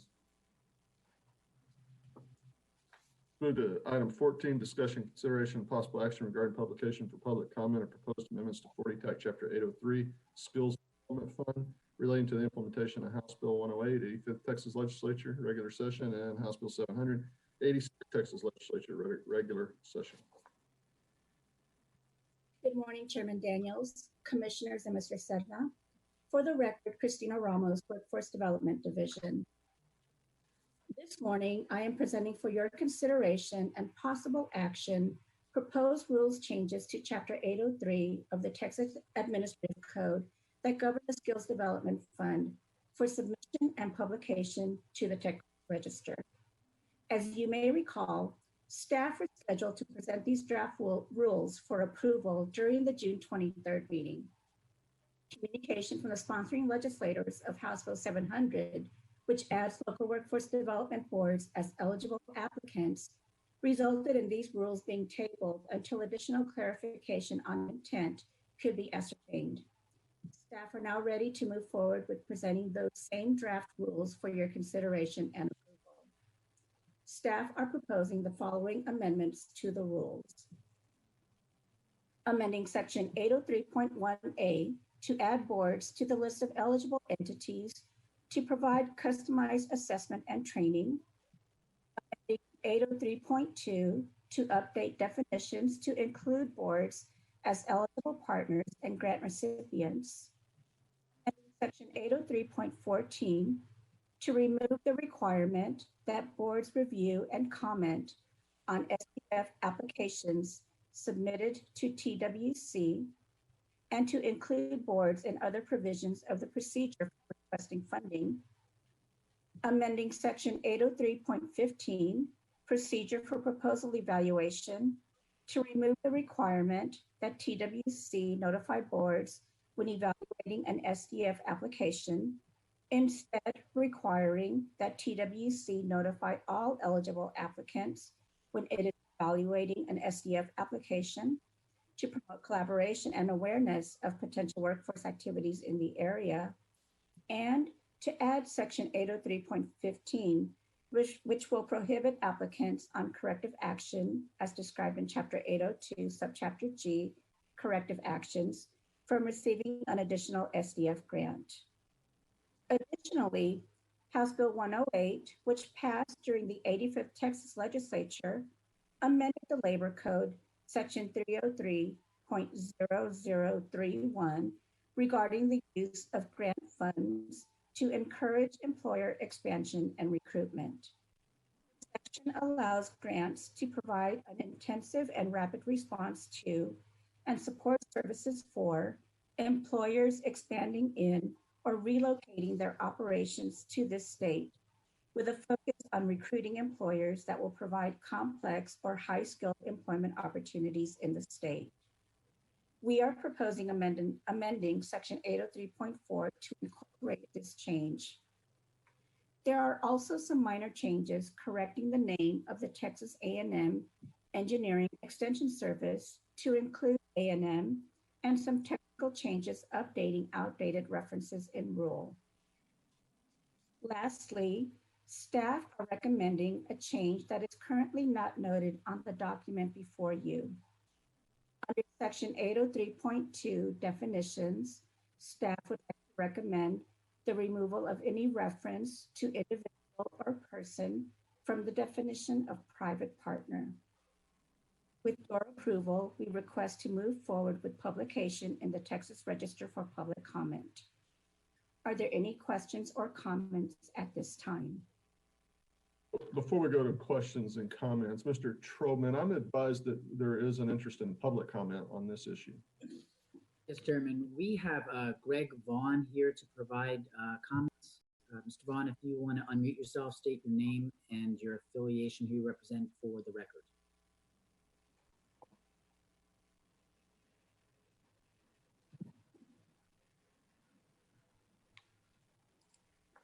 Okay, can you hear me now?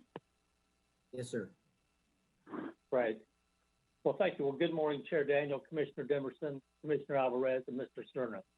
For the record, my name is Greg Vaughn, and I'm the Executive Director of the Texas Association of Workforce Boards, an organization representing the 28 local workforce development boards in Texas and the more than 700 local business and community leaders who serve on those boards. Thank you for the opportunity to provide comments this morning on this issue. I promise to be brief. On behalf of TOB, I want to reiterate our opposition to any rule changes or other measures that would remove the requirement that local workforce development boards review non-board skills development fund applications before submission to TWC. We believe this is a requirement that has served the workforce system well for many years, not just by simply encouraging collaboration among training providers in a region and local workforce development boards, but by institutionalizing this collaboration in order to ensure the type of employer-driven system TWC has championed for many years. We believe removing this requirement will diminish this collaboration, as well as the leadership role and local authority of employer-driven workforce development boards in the planning, coordinating, and aligning of training within their region. We believe this to be the bedrock principle of local control expressed in the state and federal legislation establishing local workforce development boards. As we've stated previously, we do not believe any such change in the rules is necessary to align with the legislative intent of HB 700. Nor do we agree with the premise that adding local workforce boards as potential SDF grant applicants creates some sort of competition or conflict of interest between boards and training providers, owing to the fact that boards by law cannot directly provide training services. COB also encourages TWC to consider the unique value that local workforce boards provide in their communities in fulfilling their roles as conveners and coordinators, which includes coordinating and working closely with their local education and training providers. TWC should also consider the unintended consequences of undermining the boards by removing their ability to align at a high level the nexus of education, training, and economic development that occurs through SDF projects and weakening the results of the SDF project as a consequence of not having the local workforce board involved in it. Finally, even if there is some lingering concern about perceived conflict of interest, alternatives also exist that do not violate the principle of local control and shut workforce boards out of all SDF grants but their own. TWC could instead enact a rule that provides that a local workforce board should refrain from comment on a competing SDF grant application that targets the same employers and the development of the same skills. TWC could also enact a rule that restricts a workforce board from submitting an SDF grant application unless it certifies that no other qualified organization was reasonably available to fill the workforce board's contemplated role in the grant. Neither of these would have the impact on local control, and either or both would adequately address any issue arising from the limited inclusion of workforce boards in SDF grants as authorized by HB 700. This concludes my remarks. Again, thank you for the opportunity to speak with you today. Thank you. All right, commissioners. I sincerely appreciate staff's hard work on this package. I have a number of amendments that I would like for us to consider. I'm prepared for the General Counsel's office to distribute those. I have prepared these in such a way that I have taken staff's proposed document with the exception of their new amendment on dealing with person and individual. I took staff's amended document and I added my amendments to that to propose that as a substitute. But in terms of dealing with that, I kind of wanted to get your input on that. You know, as everyone knows, I believe in both the spirit and the letter of open meetings and why we talk about things in open meeting. And I want to always be sure that TWC continues to do that. We have options here. I can introduce my amendment. We can take a brief break while you review it. And then I would hope to get a second on that amendment. We could introduce my amendment and get a second on the amendment from goodwill from one or both of the other commissioners and table that and bring that back at a subsequent meeting. Or we can dig in on my document here today. I don't want to try to dictate or rush you in your decision making and your ability to read what I've written and give me an opportunity to explain to you why I would propose these amendments. So before I distribute it, I guess I just would like to understand, maybe, do you want to take a break, look at it, and then see if we want to proceed today? Do we want to introduce the amendment, get a good faith second, understanding that you may vote against it later so that we can table the amendment, or just take it up today? And I won't hold you to it. I'm just kind of looking for kind of an unofficial poll right now on the best way to handle this. For the Commissioner Alvarez first, and I'll speak second if he doesn't have anything to add. I'll let you go because I do have some comments that are relevant to specifically this, but I do appreciate some time to review it. So thank you for that, Chairman. But I would like an opportunity following your comments to read the comments that I have in the meetings that we've had since Without question. Commission meeting. Yeah, without question. Yeah, and I'm of the opinion that, Mr. Chairman, if you want to bring out the changes so that we're all on the same page, and then from that point, we can decide if we'll get a second and then table it to kind of further dive into it and go from there. So, but Understood. Let me ask Mr. Trollman then to distribute my amendment to your two offices so that you can see that.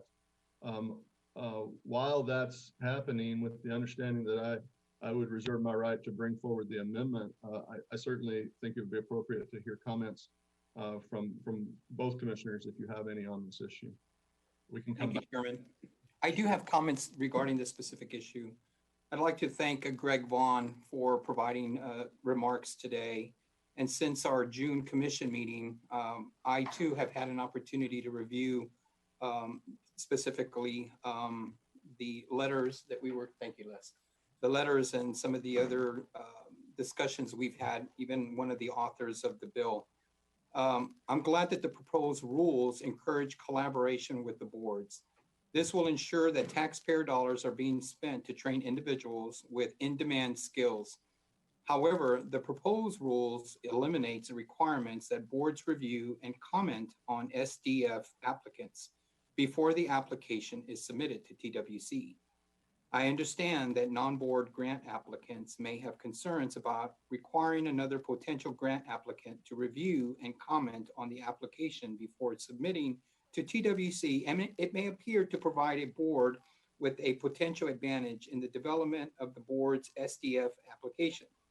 But this is only theoretical. A board by law cannot provide customized training services, and TWC, not the local workforce boards, make the final decision on the grant applicants. So there is no conflict. Section 803.14A should continue to require applicants to obtain the review and comments of the board or boards in the applicable workforce area or areas where there is a significant impact on job creation or incumbent worker training. Therefore, to alleviate conflict of interest concerns, staff should add language that restricts a local workforce board from submitting an SDF grant application unless it certifies that no other qualified organization was reasonably available to fill the workforce board's contemplated role in the grant. Moreover, Section 803.2 definition of private partner should remove the reference to an individual. Those are my comments, and again, I would like to thank Greg Vaughn for providing the comments and allowing me to meet with this policy committee. Mr. My comment is more of a question. Greg came to us again, and thank you, Greg, for bringing the comments. I know in the last meeting, the last time we discussed this, I asked if staff to make sure that they would get with Greg and that team to make sure that when they brought this back to us, that had been discussed. And I don't know if that took place. Christina, did you guys visit with Greg or the team prior to you bringing it back?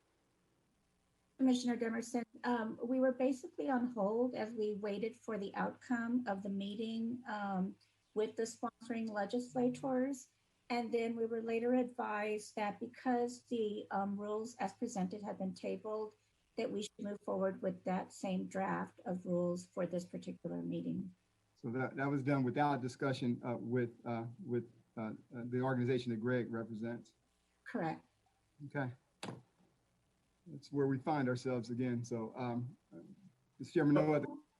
Yeah, now to be fair to staff, because of the way we postponed consideration of this item, I was the one that asked them to bring back the exact item that we tabled. That would be correct parliamentary procedure. And I'm gonna correct Christina at great risk to my own reputation. I think they've had ongoing conversations with Greg Vaughn and a number of other boards. That may not have been formal, and she may not be represented. Let me just talk for you, Christina, like you're not even listening to me. Okay. I think they've had a number of conversations. I think staff has deliberated this issue and uncovered quite a bit of information with the boards. Christina, if that's absolutely false, you should say so now. But I actually think you and your colleagues very much complied with the spirit of what the commission asked you to do at the June meeting. Yes, sir. Yeah. I too have talked with Greg Vaughn, and I suspect you have as well. He's representing his boards very well here. And I also took the time to visit with the sponsors of the legislation. I spoke with the representative personally, and was able to speak with a member of the senator's staff regarding this issue. Um, so, I think it is an open issue, and I think it's one that definitely is worthy of discussion. I'll tell you real honestly, if my amendment is adopted, I realize is something that still needs to be debated and acted upon. I think it gives us a mechanism to really deal with this issue and work toward some of the really, I think, excellent points Mr. Vaughn pointed out to him. My amendment does several things, but on this subject, it actually strips out of rule all of the application guidelines that were really not part of the statute, and would create a new mechanism for the commission every 2 years to pass essentially what is rules guidelines for the next 2 years of the project. The reason I would seek to do that is to give the commission flexibility on a 2-year basis of sort of keeping up with where industry is and where we find the state's economy and how we see workforce interacting with that economy. It would very much allow us to put in provisions such as, not just requiring that people work with their local workforce board, but even developing a points matrix that would award additional points to people who partner or collaborate with their local workforce board. I think using this concept that I've developed in this amendment that we need to address, I think we can give even more opportunities for workforce boards to be part of the agenda making locally on this type of issue. You have my amendment before you. If I could, if you'll indulge me, let me just sort of hit the highlights of that so you can understand my intent here. We'll take whatever time and through whatever mechanism we need for you to get a review that you're comfortable with. But my purposes for this amendment actually go a little bit beyond of what I was talking about. I spoke of the detailed requirements that really aren't reflected in statute. They're designed to help guide our grant making process. I think by establishing a regulation or a rule here that the commission sets every 2 years, the grant making process, that gives the kind of instruction we would want to give to Mr. Cerna in terms of how staff administers this particular program. This biannual process would give us the flexibility to make some minor amendments to how we do that, much how we dealt with the COVID-19 issue without having to worry about emergency rulemaking and some other things along those lines. The rest of what my amendment does actually is just reorganize some of the rule language into what seems to me is a more logical flow. And it just takes out these items, puts them in this biannual guidelines, reorders and renumbers a number of things. The one thing that my amendment does not do, it does not deal with the person or individual statement that Christina made earlier, and we would need to take that up. And I would certainly be pleased to make that part of my amendment if the commission decides to move forward with that. So Mr. Vaughn's point and the point that both commissioners have made with regard to the role of local workforce boards in reviewing skills development under my amendment would come out, but so do most of the other requirements, because my intent would be to put those in the biannual grants guidelines that the commission would publish. So in short, I've removed some things that are in rule that aren't in statute. I have taken out most technical considerations regarding how grants are made, and would propose that the commission take that up every 2 years to coincide with the biennium. And then I would have reordered everything to make some logical sense of the flow of the regulation. That is how I view my amendment.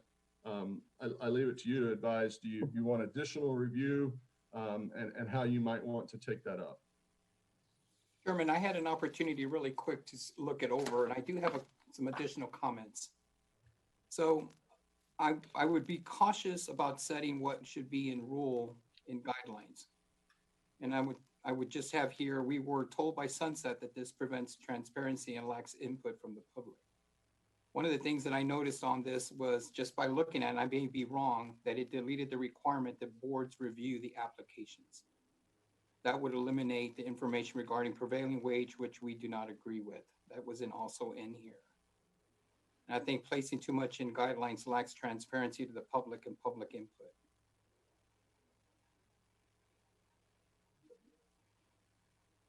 Mr. Chairman, if Commissioner Alvarez, any other comments or? That's what I have just by looking at this, Chairman. So I appreciate you handing this out, but those were my additional comments.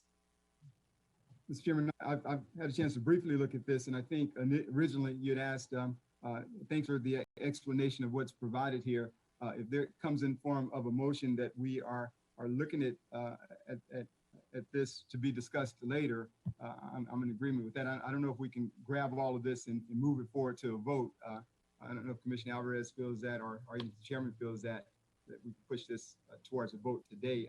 I want some time to kind of look at it based on what I've heard from Greg, based on what I've heard from Commissioner Alvarez, and the newness of what's come before us right now. I actually agree with you. I would have a more informed debate. I move acceptance of the amendment. If there's a second, I'll immediately move to table this for consideration in a future meeting. Good. Chairman, I would move that we table this to a future meeting, if that's okay. So I'm going to second the chairman's motion, and then we'll have an opportunity to proceed. All right. It's been moved and seconded to consider the motion. I move to table the motion. I heard Commissioner Alvarez offer a second to the motion to table. Yes, yes, sir.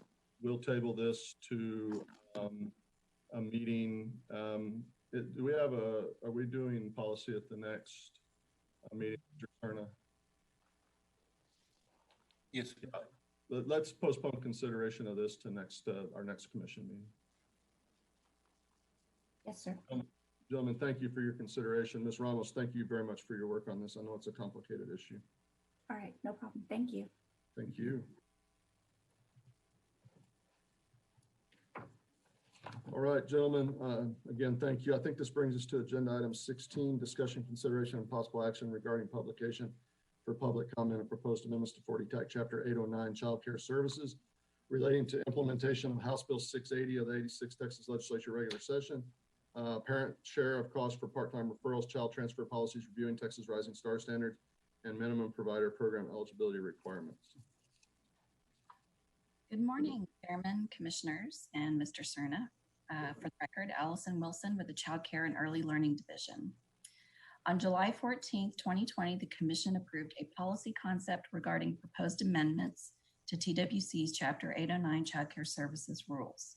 The proposed rule includes amendments that address requirements arising from the passage of House Bill 680 during the 86th legislative session, amendments that align with the Texas Rising Star 4-year review recommended revisions, as well as a few other updates and technical corrections. As described in the proposed rule, these amendments would do the following: allow boards to contract with child care programs for reserved slots as required by House Bill 680, allow direct referrals of CCDF eligible children when children are dually enrolled in a partnership between child care and public pre-K, Head Start, or Early Head Start, permit boards to offer discounts to families that only require part-time child care, and require boards to enact transfer policies that ensure providers have adequate notice when a subsidized child may transfer to another provider. With regards to the revisions to the Texas Rising Star program, the proposed rule would also do the following: integrate use of the Texas Early Childhood Professional Development Systems Workforce Registry into the Texas Rising Star program, implement a continuous quality improvement framework that would be required for all providers certified or seeking to attain certification in Texas Rising Star, implement new training and certification requirements for Texas Rising Star mentor and assessor staff, reorganize and reweight the measure categories, increasing the weight assigned to high-quality teacher-child interactions, and streamline the impact of certain childcare licensing deficiencies on Texas Rising Star certification status, allowing more opportunity for technical assistance and program improvement. Additionally, the proposed rule includes one change that differs from the policy concept brought forward on July 14th. In the policy concept, a new 1-star TRS level was proposed. Rather than creating a new level within Texas Rising Star, The rules propose to implement a new requirement attached to eligibility to be a subsidy provider. The new requirement is proposed for all subsidy childcare providers to meet minimum criteria related to licensing deficiencies cited by childcare regulation. The rules will implement this requirement, and the details on the licensing deficiencies will be further defined in the CCDF state plan. And I will cover those items under the next agenda item, number 17. As described in the preamble of the proposed rule, TWC will establish a 5-year timeline for all subsidy providers to achieve at least pre-STAR designation. TWC will develop a plan to roll out this requirement across the state. We will need to work out the details of this rollout plan and will codify those details in a future CCDF state plan. The rollout plan will consider potential supply challenges, such as those in rural areas of the state which face a potential shortage of childcare providers. Staff seeks direction on posting the proposed rules to the Texas Register for public comment and requests permission to make non-substantive technical changes. That concludes my remarks on this item, and I'm happy to answer any questions you have. Comments or questions? Chairman, can I ask what agenda item we're on? We're on 16. I inadvertently moved over 15. We're going to come back and pick that up. My apologies. That was my clerical error here. No problems. No comments here. Good. No comments. Allison, thank you guys for all the work. Commissioner Alvarez, you were coming in garbled. I'm not sure if that's still the case. If the chairman can hear you, okay? But no comment. I can hear you. All right. Do we have a motion on this issue? Yes. I move that we publish the proposed rules to amend and add new sections to Chapter 809 relating to child care services to the Texas Register as discussed by staff. Second the motion. Then move a second, and we're unanimous on this issue. Allison, does it mess you up real bad if I go back and pick up 15, or do you need to let me finish your run of things here before I do that? The next two items are related to the proposed rule, so it might make sense to cover 17 and 18 and then go back to 15, if that works. I'll pick up 15. We will do item 17, discussion, consideration, possible action regarding an amendment to the 2019-21 Child Care Development Fund state plan to establish new requirements for all subsidized child care providers, specific deficiencies cited by child care regulation. Okay, as mentioned, this discussion paper is tied to the proposed rule amendments to Chapter 809 and it will modify the CCDF state plan to include the pre-STAR requirement for all subsidy providers and provide details on the screening criteria and licensing deficiencies that will be reviewed. And it will note that TWC will develop a 5-year plan to implement this requirement, and that the plan will define limited exceptions to this requirement in order to ensure that parent choice is not negatively impacted. Staff seeks direction on amending the 2019 to 21 CCDF state plan as described in this paper. Are there comments or questions? None here. Do we have a motion for consideration? In the 2019-2021 CCDF state plan as discussed. And I second Commissioner Alvarez's motion. I understood it. Can somebody notice the audio problem with Commissioner Alvarez's audio for me? I too heard him, and I heard the second. We're unanimous on this issue, but I definitely want Commissioner Alvarez to be able to be heard by everybody, and we're not hearing it very well over the broadcast. Yes, Chairman, we're taking care of it. Somebody's looking into it right now. Thank you so much. I think we can move then to let's see, will it be item 18, Allison? Yes. Consideration of possible action regarding statewide initiatives to support the 4-year review and revision of the Texas Rising Star program.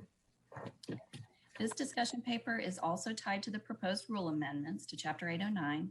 As described in the paper, the Texas Rising Star revisions include changes that necessitate automation and program enhancements, including support to train and certify Texas Rising Star staff. Staff seeks direction on approving statewide initiative funding as outlined in the discussion paper. Thank you. Are there any comments or questions?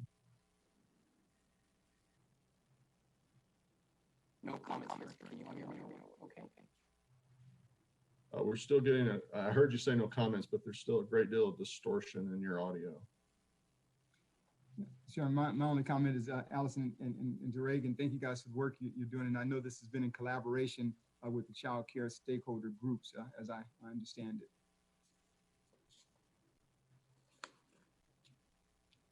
Chairman, I was instructed that I'm going to have to log off, and if it's okay, can you pause and let me log back in? The commission meeting's in recess until Commissioner Alvarez rejoins us. Thank you. Thank you.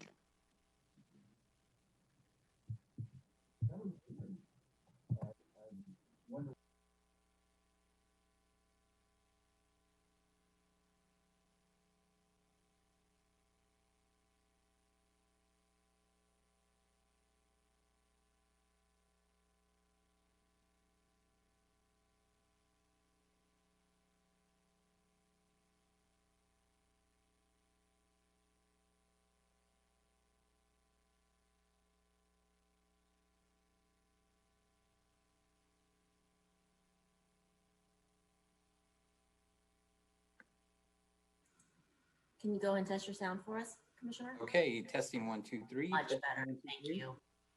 Thank you, Julia, for the heads up. And thank you, Chairman, for the recess.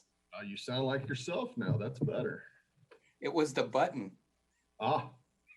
Everything's backwards. Oh, it's just a bizarro world because of the button. I understand. Well, thank you. Thank you for this. Thank you. All right. Allison, which one are we on? 18? Yes, I just presented 18.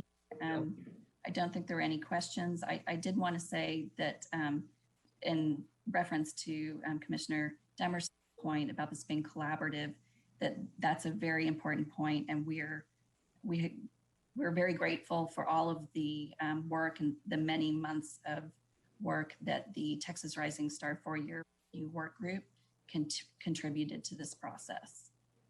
Good. All right. Any other comments or questions on item 18? No, Chairman. We have a motion on this issue. I move that we approve $733,000 in one-time cost to support the automation changes to implement the revisions to TRS categories, weights, and measures. $450,000 to support the one-time cost of developing a TRS micro-credential framework. $750,000 to support a first-year cost of assisting TRS assessors in attaining required certifications, and $450,000 to support the subsequent annual cost of standards training and certification programs for mentors and assessors, as discussed by staff. A second the motion. Been moved and seconded. We're unanimous. If there's no objection, I'm gonna go back and fix my ordering issue and come back to agenda item. This will be agenda item 15, discussion, consideration, and possible action regarding publication for public comment of proposed amendments to 40 TAC Chapter 823 Integrated Complaints, Hearings, and Appeals to clarify parties and programs covered, align the rules with the Workforce Innovation and Opportunity Act, clarify terminology, and add rules for appealing state level decisions to the U.S. Secretary of Labor. And good morning, Chairman Daniel, Commissioner Alvarez, Commissioner Demerson, and Mr. Cerna. For the record, Chris Oakley, UI Division. Before you today, for your consideration and possible approval, are proposed rule amendments to Chapter 823, Integrated Complaints, Hearings, and Appeals. Chapter 823 rules provide an appeals process for complaints or determinations regarding federal or state-funded workforce services administered by the TWC or local workforce development boards. The rules in their present form were adopted in 2007. If approved, the proposed rule amendments will clarify the parties and programs covered by the Chapter 823 rules, align the rules with the Workforce Innovation and Opportunity Act, clarify terminology between local and state level hearings and appeals, and add provisions to the rules for appealing state level decisions to the U.S. Secretary of Labor. In its open meeting on June 23, 2020, the Commission approved a policy concept for these amendments, and they were posted for a 3-week board comment period. No comments were received. This morning, staff is seeking direction on submitting these proposed rules for publication in the Texas Register for a 30-day public comment period. If so directed, staff also requests the ability to make minor non-substantive changes to the document in order to comply with the publication requirements of the Texas Register and the Office of the Secretary of State. And this concludes my remarks, and I'm happy to answer any questions y'all may have. All right, are there any comments and questions for agenda item 15? Here, Chairman. None here. Do we have a motion on this issue? I move that we publish the proposed rules to amend Chapter 823 relating to the integrated complaints, hearings, and appeals to the Texas Register as discussed by staff. Second the motion. Been moved and seconded. We're unanimous. Thank you. I appreciate your flexibility and my oversight there. It's going to bring us back to agenda item 19, child care provider reimbursement rates. This will be discussion and serious possible action regarding minimum thresholds for child care provider reimbursement rates. And good morning again. And again, for the record, Allison Wilson with the Child Care and Early Learning Division. On June 16th, 2020, the Commission approved amendments to the Child Care Services Rule 80920 to require boards to establish maximum reimbursement rates at or above a level established by the Commission. The Commission previously established minimum thresholds for boards' child care reimbursement rates in board contract year 19 and 20. This proposal continues this policy, updating it to tie it to the most recent market rate survey, for which board contract year 2021 is the 2020 market rate survey. Staff are seeking your direction on continuing to require boards to set their rates based on the most recent market rate survey at or above the 30th percentile for all providers, and for TRS providers, benchmarking the rates for 4-star providers at the 75th percentile, with 3- and 2-star rates stair steps down as described in the discussion paper. That concludes my remarks, and I'm happy to answer any questions you have. Comments? None here, Chairman. None here. Any motions on this issue? Thank you, Allison, for everything. I move that we approve requiring boards to set their maximum reimbursement rate at or above the 30 percentile of the 2020 market rate survey, and requiring boards to set their Texas Rising Star maximum reimbursement rate at or above 75% percentile of the 2020 market rate survey for 4-star providers, 90% of the 4-star rate for 3-star providers, and 90% of the 3-star rate for 2-star providers. Second the motion. Been moved second and we're unanimous. Motion carried. Move to item 20, discussion, consideration, possible action regarding local workforce development area performance expectations for contract year 2021. Morning, Mr. Chairman, Commissioners. I'm Adam Leonard, the Director of Operational Insight at the Workforce Commission. I've worked with staff in the Child Care and Early Learning Division to develop the set of proposals for targets for board contract year 21 average children served per day in TWC's subsidized child care program. The methodology is largely the same as that which was used in board contract year 20 that you approved actually earlier this calendar year because we had some mid-year adjustments. But the key differences are that we're accounting for the new market rate survey and the rates that you all just approved as minimum levels that boards have to set.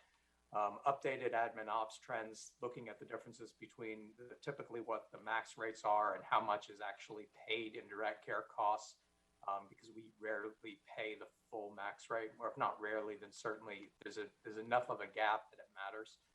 And then looking at some of our case mix assumptions, this year is going to be a little bit different than a typical year in that we tend to think that there will be slightly more school-aged children in full-time care, at least during part of the year, than during a normal year.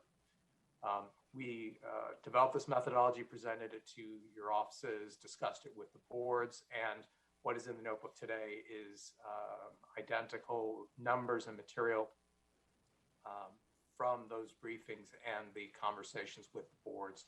We didn't seek any input or suggestions from them through that process. I'm happy to answer any questions you may have, or otherwise I'm seeking your approval to implement this methodology to set targets for board contract year 21. Questions or comments? None here, Chairman. No questions or comments. Do we have a motion? I move that we approve the child care target setting methodology and assumptions to set the BCY 21 child care targets for local workforce development areas as presented by staff. Second. Been moved and seconded. We're unanimous. Thank you. Thank you, Adam. Agenda item 21, discussion, consideration, possible action regarding the outline for the 2020 Texas Workforce Commission on report to the governor and legislature pursuant to Texas Labor Code Section 301.065. Good morning, Chairman Daniel, Commissioner Alvarez, Commissioner Demerson, and Mr. Cerna. Hopefully you can hear me. For the record, Margaret Hessian, Director of Communications. You have before you a draft proposed outline for the 2020 TWC annual report for input, consideration, and approval. The annual report is due January 1 to the governor and Texas legislature. The outline before you are staff recommendations for topics to include in the annual report. I'm requesting your approval for the outline and I'm prepared to answer any questions that you have at this time. Thank you. Comments or questions? Chairman, the only comment I have for Margaret or for staff is, will the agency's COVID response have a separate section in the annual report, or will it be included in the commissioner's message? That's the only comment I have. Chairman, did you want to address that or would you like me to? Go ahead. We had discussed it. We hadn't fully decided. We will have the commissioner's message at the opening, which would be short, and then we would move into the report itself. The option would be to mention it in the commissioner's message, and then in the programs, when they submit their pieces, submit it around their topics and their pieces, or if you wanted to submit something completely separate, you could do that also. So at the opening of the report, you could have another new section, or you just, when it comes to UI or any of these departments affected, you would include it. Yeah, I don't want to step on Commissioner Demerson's time, but Commissioner Alvarez, I could be supportive of keeping the message from Commissioner's brief, but then adding a section on the COVID-19 response to be the first full section after the message for commissioners. And certainly I want to hear from Commissioner Demerson as well, but I could support, I think, what you were laying out. Commissioner Demerson, comments or questions? And I agree. I think those are appropriate. I think we have opportunities to address it either way, and what you're suggesting falls right in line. Commissioner Alvarez, would that be acceptable to you? Sure, Chairman, I agree with your comments. Okay, well, we'll just consider that commission action then, since we all three agree. So Margaret, we're going to want to add a section immediately following message from commissioners on TWC's COVID-19 response. Very good, at the opening of the report. Do we have a motion then to accept the rest of the topic headings and let staff move forward with fleshing out this report? Yes, sir. I move that we approve the outline for the annual report and instruct staff to bring back the completed draft report for input in a commission work session in November. Second that motion. All right, and I'm gonna, it's just a technical clarification. The motion's been moved and seconded. I think the spirit of that motion included the amendment we made to include the section on COVID-19 response. So we're just gonna say that that was in there. And I think we're unanimous on this motion. Gentlemen, thank you. Margaret, thank you. Thank you very much. Item 22 has been postponed to a future meeting. Item 23, discussion, consideration, and possible action regarding the Texas Workforce Commission fiscal year 2021 itemized operating budget 2022-23 legislative appropriations request. Good morning, Chairman, Commissioners, Mr. Cerna. For the record, Chris Nelson, Chief Financial Officer. This morning, I am presenting two documents for your approval. The first, the 2022-2023 legislative appropriation request for the 87th biennium, and then the 2021 itemized operating budget. Finance has been developing the LAR based on LBB instructions and has already brought forward several pieces for commission review and approval as we have completed those sections. This morning, you have before you a summarized version of the complete LAR packet that will be submitted in LBB's budgeting system, ABEST. For 2022 and 2023, TWC is requesting to submit an appropriated request of $3,832,047,956, which includes the required 5% reduction to our base. This request represents a $482 million reduction from the 86th biennium, which is mostly made up of projected decrease in one-time COVID-related funding and required 5% base reduction. Also part of this package is a request for 4,871.5 full-time equivalents for each year of the biennium and agency performance measures for the biennium. That concludes my comments, and I would be happy to answer any questions. Questions or comments? Not here, Chairman.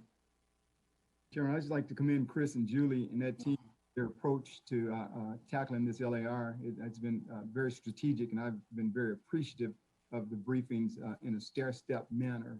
It's gone over very well from my standpoint. Thank you. You're welcome. Yeah, let me pile on that too. These are complicated issues, and you guys have handled this very, very well. Do we have a motion on this issue? So I do have a motion for the LAR. I move that we approve the legislative appropriations request for 2022 and 2023, including proposed targets as presented by staff. I second the motion. Been moved and seconded. We're unanimous. The next item I will be presenting is an adjustment to the 2021 budget presented in the LAR and will become our 2021 itemized operating budget. This morning, I'm requesting for approval of an appropriated budget of $1,998,372,396. This represents an increase of $138 million over the General Appropriations Act amount and is mostly made up of moving unexpended capital and COVID-related federal funds forward. Also part of this budget is the percentage of the WorkQuest management fee that UBC will charge to cover its operating costs for administering the purchasing for people with disability program. UBC is requesting a 9% is requesting 9% of the WorkQuest management fee to cover its operating costs. That concludes my comments, and I would be happy to answer any questions. Any questions or comments? None here, Chairman. None. Do we have a motion? My motion on the operating budget. I move that we approve the fiscal year 2021 itemized operating budget, including the PPD FY 2021 management fee as presented by staff. Furthermore, I move that we authorize the executive director to administer the budget and make any necessary spending adjustments in accordance with commission guidance and the General Appropriations Act. Second. Been moved and seconded. We're unanimous. Thank you. I think that concludes item 23. I'm informed staff has no items to present under item 24. Chairman, I have something that I'd like to present on item 24, if that's okay. Please. Thank you. As we know, we recently were awarded an SRE, which kind of makes us our own DOL, and we're very excited for that. And Mr. Cerna was a part of the discussions and in the announcement by Secretary Scalia recently in his office. Information from Bureau of Labor Statistics anticipates continued job growth for individuals in the IT field. LMCI's Help Wanted online web tool, which tracks employer demand for labor by occupation, industry, and geography indicates that between 2013 and 2020, software developers and computer occupations remain one of the top 10 demanding occupations in all workforce board areas. Courtney Arbor reported to me last week that we owe a statewide balance of $7,648,331 for fiscal year 2021. I would like staff to bring forth a discussion paper that allows for the development and expansion of IT registered apprenticeship using $4 million of WEOA statewide funding. This could be an 18-month contracts with a maximum of $4,000 depending upon types of certifications offered by expected wage attainment of the apprentice. I would also like the grantees to include local nonprofits, colleges, university, and workforce boards. I was very fortunate to attend an event in South Texas a few years ago where a gentleman by the name of Jared Stevens went through one of our cybersecurity IT programs that was part of the Employer Initiatives department, where this gentleman received 4 certifications and is now working for Booz Allen Hamilton. The WEOA funding is one of the tools used in 3 other states at this time. Sacramento, California, Missouri, and Oklahoma all have a statewide initiative at this time, specifically in IT apprenticeship programs. And we do know that South Carolina and Kansas are actually working on one as well. The certifications that I'm looking at would consider something very similar to what they're doing in A+, Security Plus. And again, one of the things that I would be asking is that we also have job placement or assistance in this program.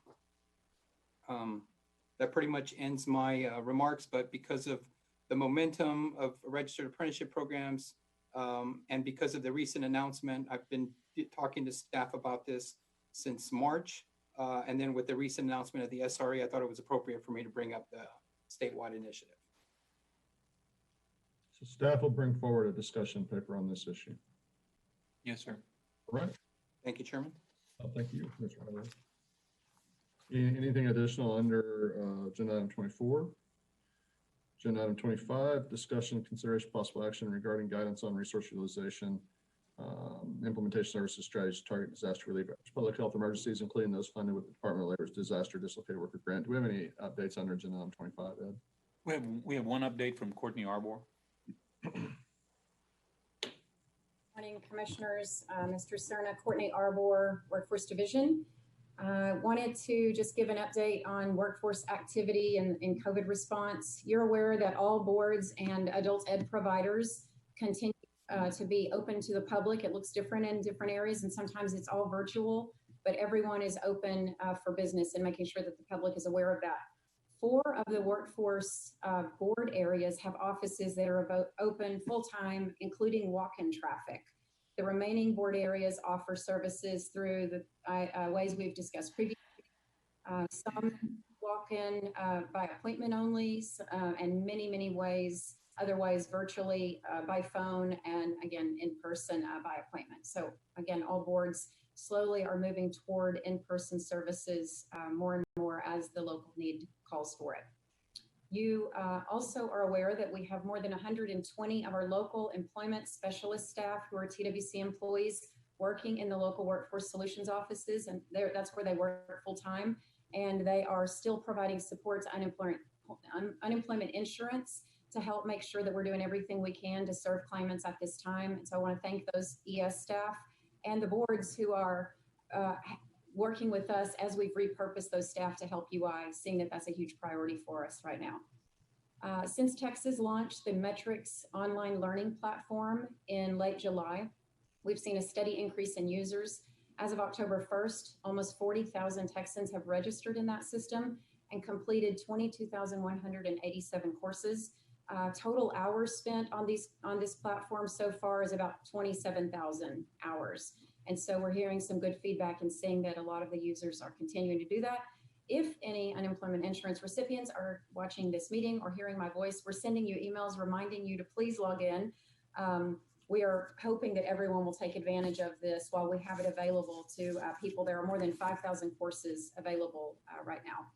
In mid-July, the Workforce Division also contracted with 2 call centers who began making calls to claimants who hadn't completed their work in Texas registration. And as of September 25th, the call centers have contacted 192,798 claimants, helping almost 22,000 of them with completing their work registration, pointing them toward local services that they may find of value, and then making them aware of local hiring events and other resources.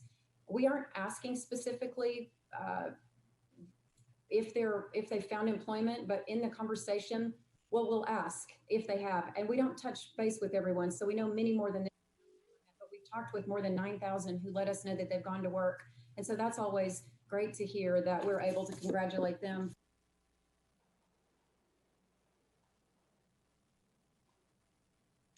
Courtney, you're muted. And I don't know how I muted myself. Did you hear that about the call center stats? No. No? Repeat that one. Okay, sure.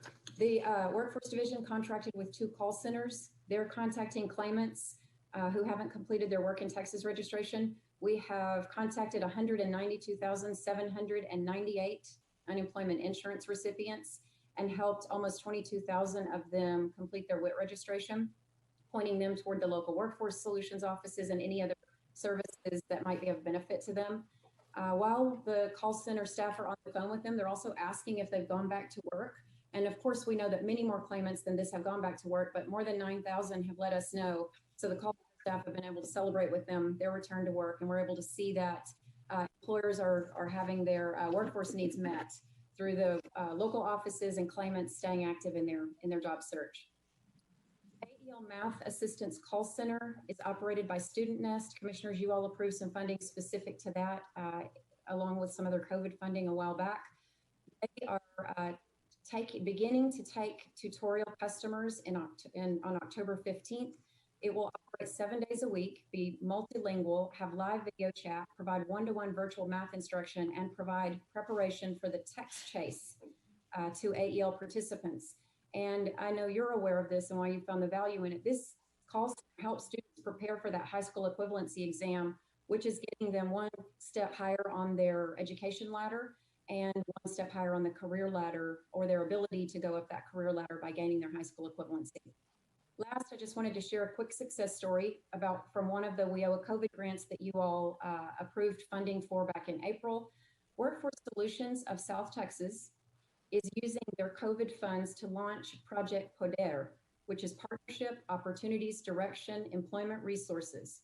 The board is working with displaced retail and food service workers, at least 200 of them, and providing a training and a certification through virtual boot camps in fields of home health and early child care.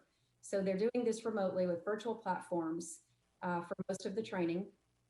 And for those who complete the boot camps, the board offers a 30-day work experience opportunity with a partner early child care facility or a home health agency, which, as you know, have a great demand for workers at this time. So I just wanted to highlight that and thank the South Texas board for the work they're doing in this upskilling effort. And Ed, that concludes my remarks, unless there's any questions for me. Comments or questions? Thank you for the update, Courtney. Yeah, I appreciate the update. Lots of energy, lots of excitement. It's good to hear that, especially that last one you mentioned with Poder. It's like something that's moving. So thank you for the report. Great project. Thank you.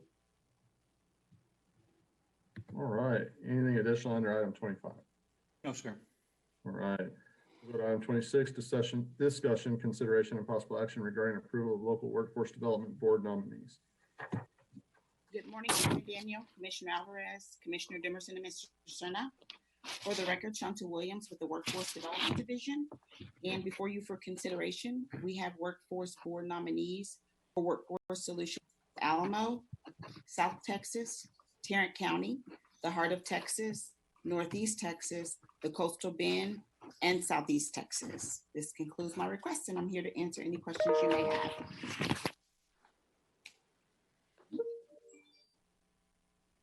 Comments or questions? None here, Chairman. None here. Do we have a motion?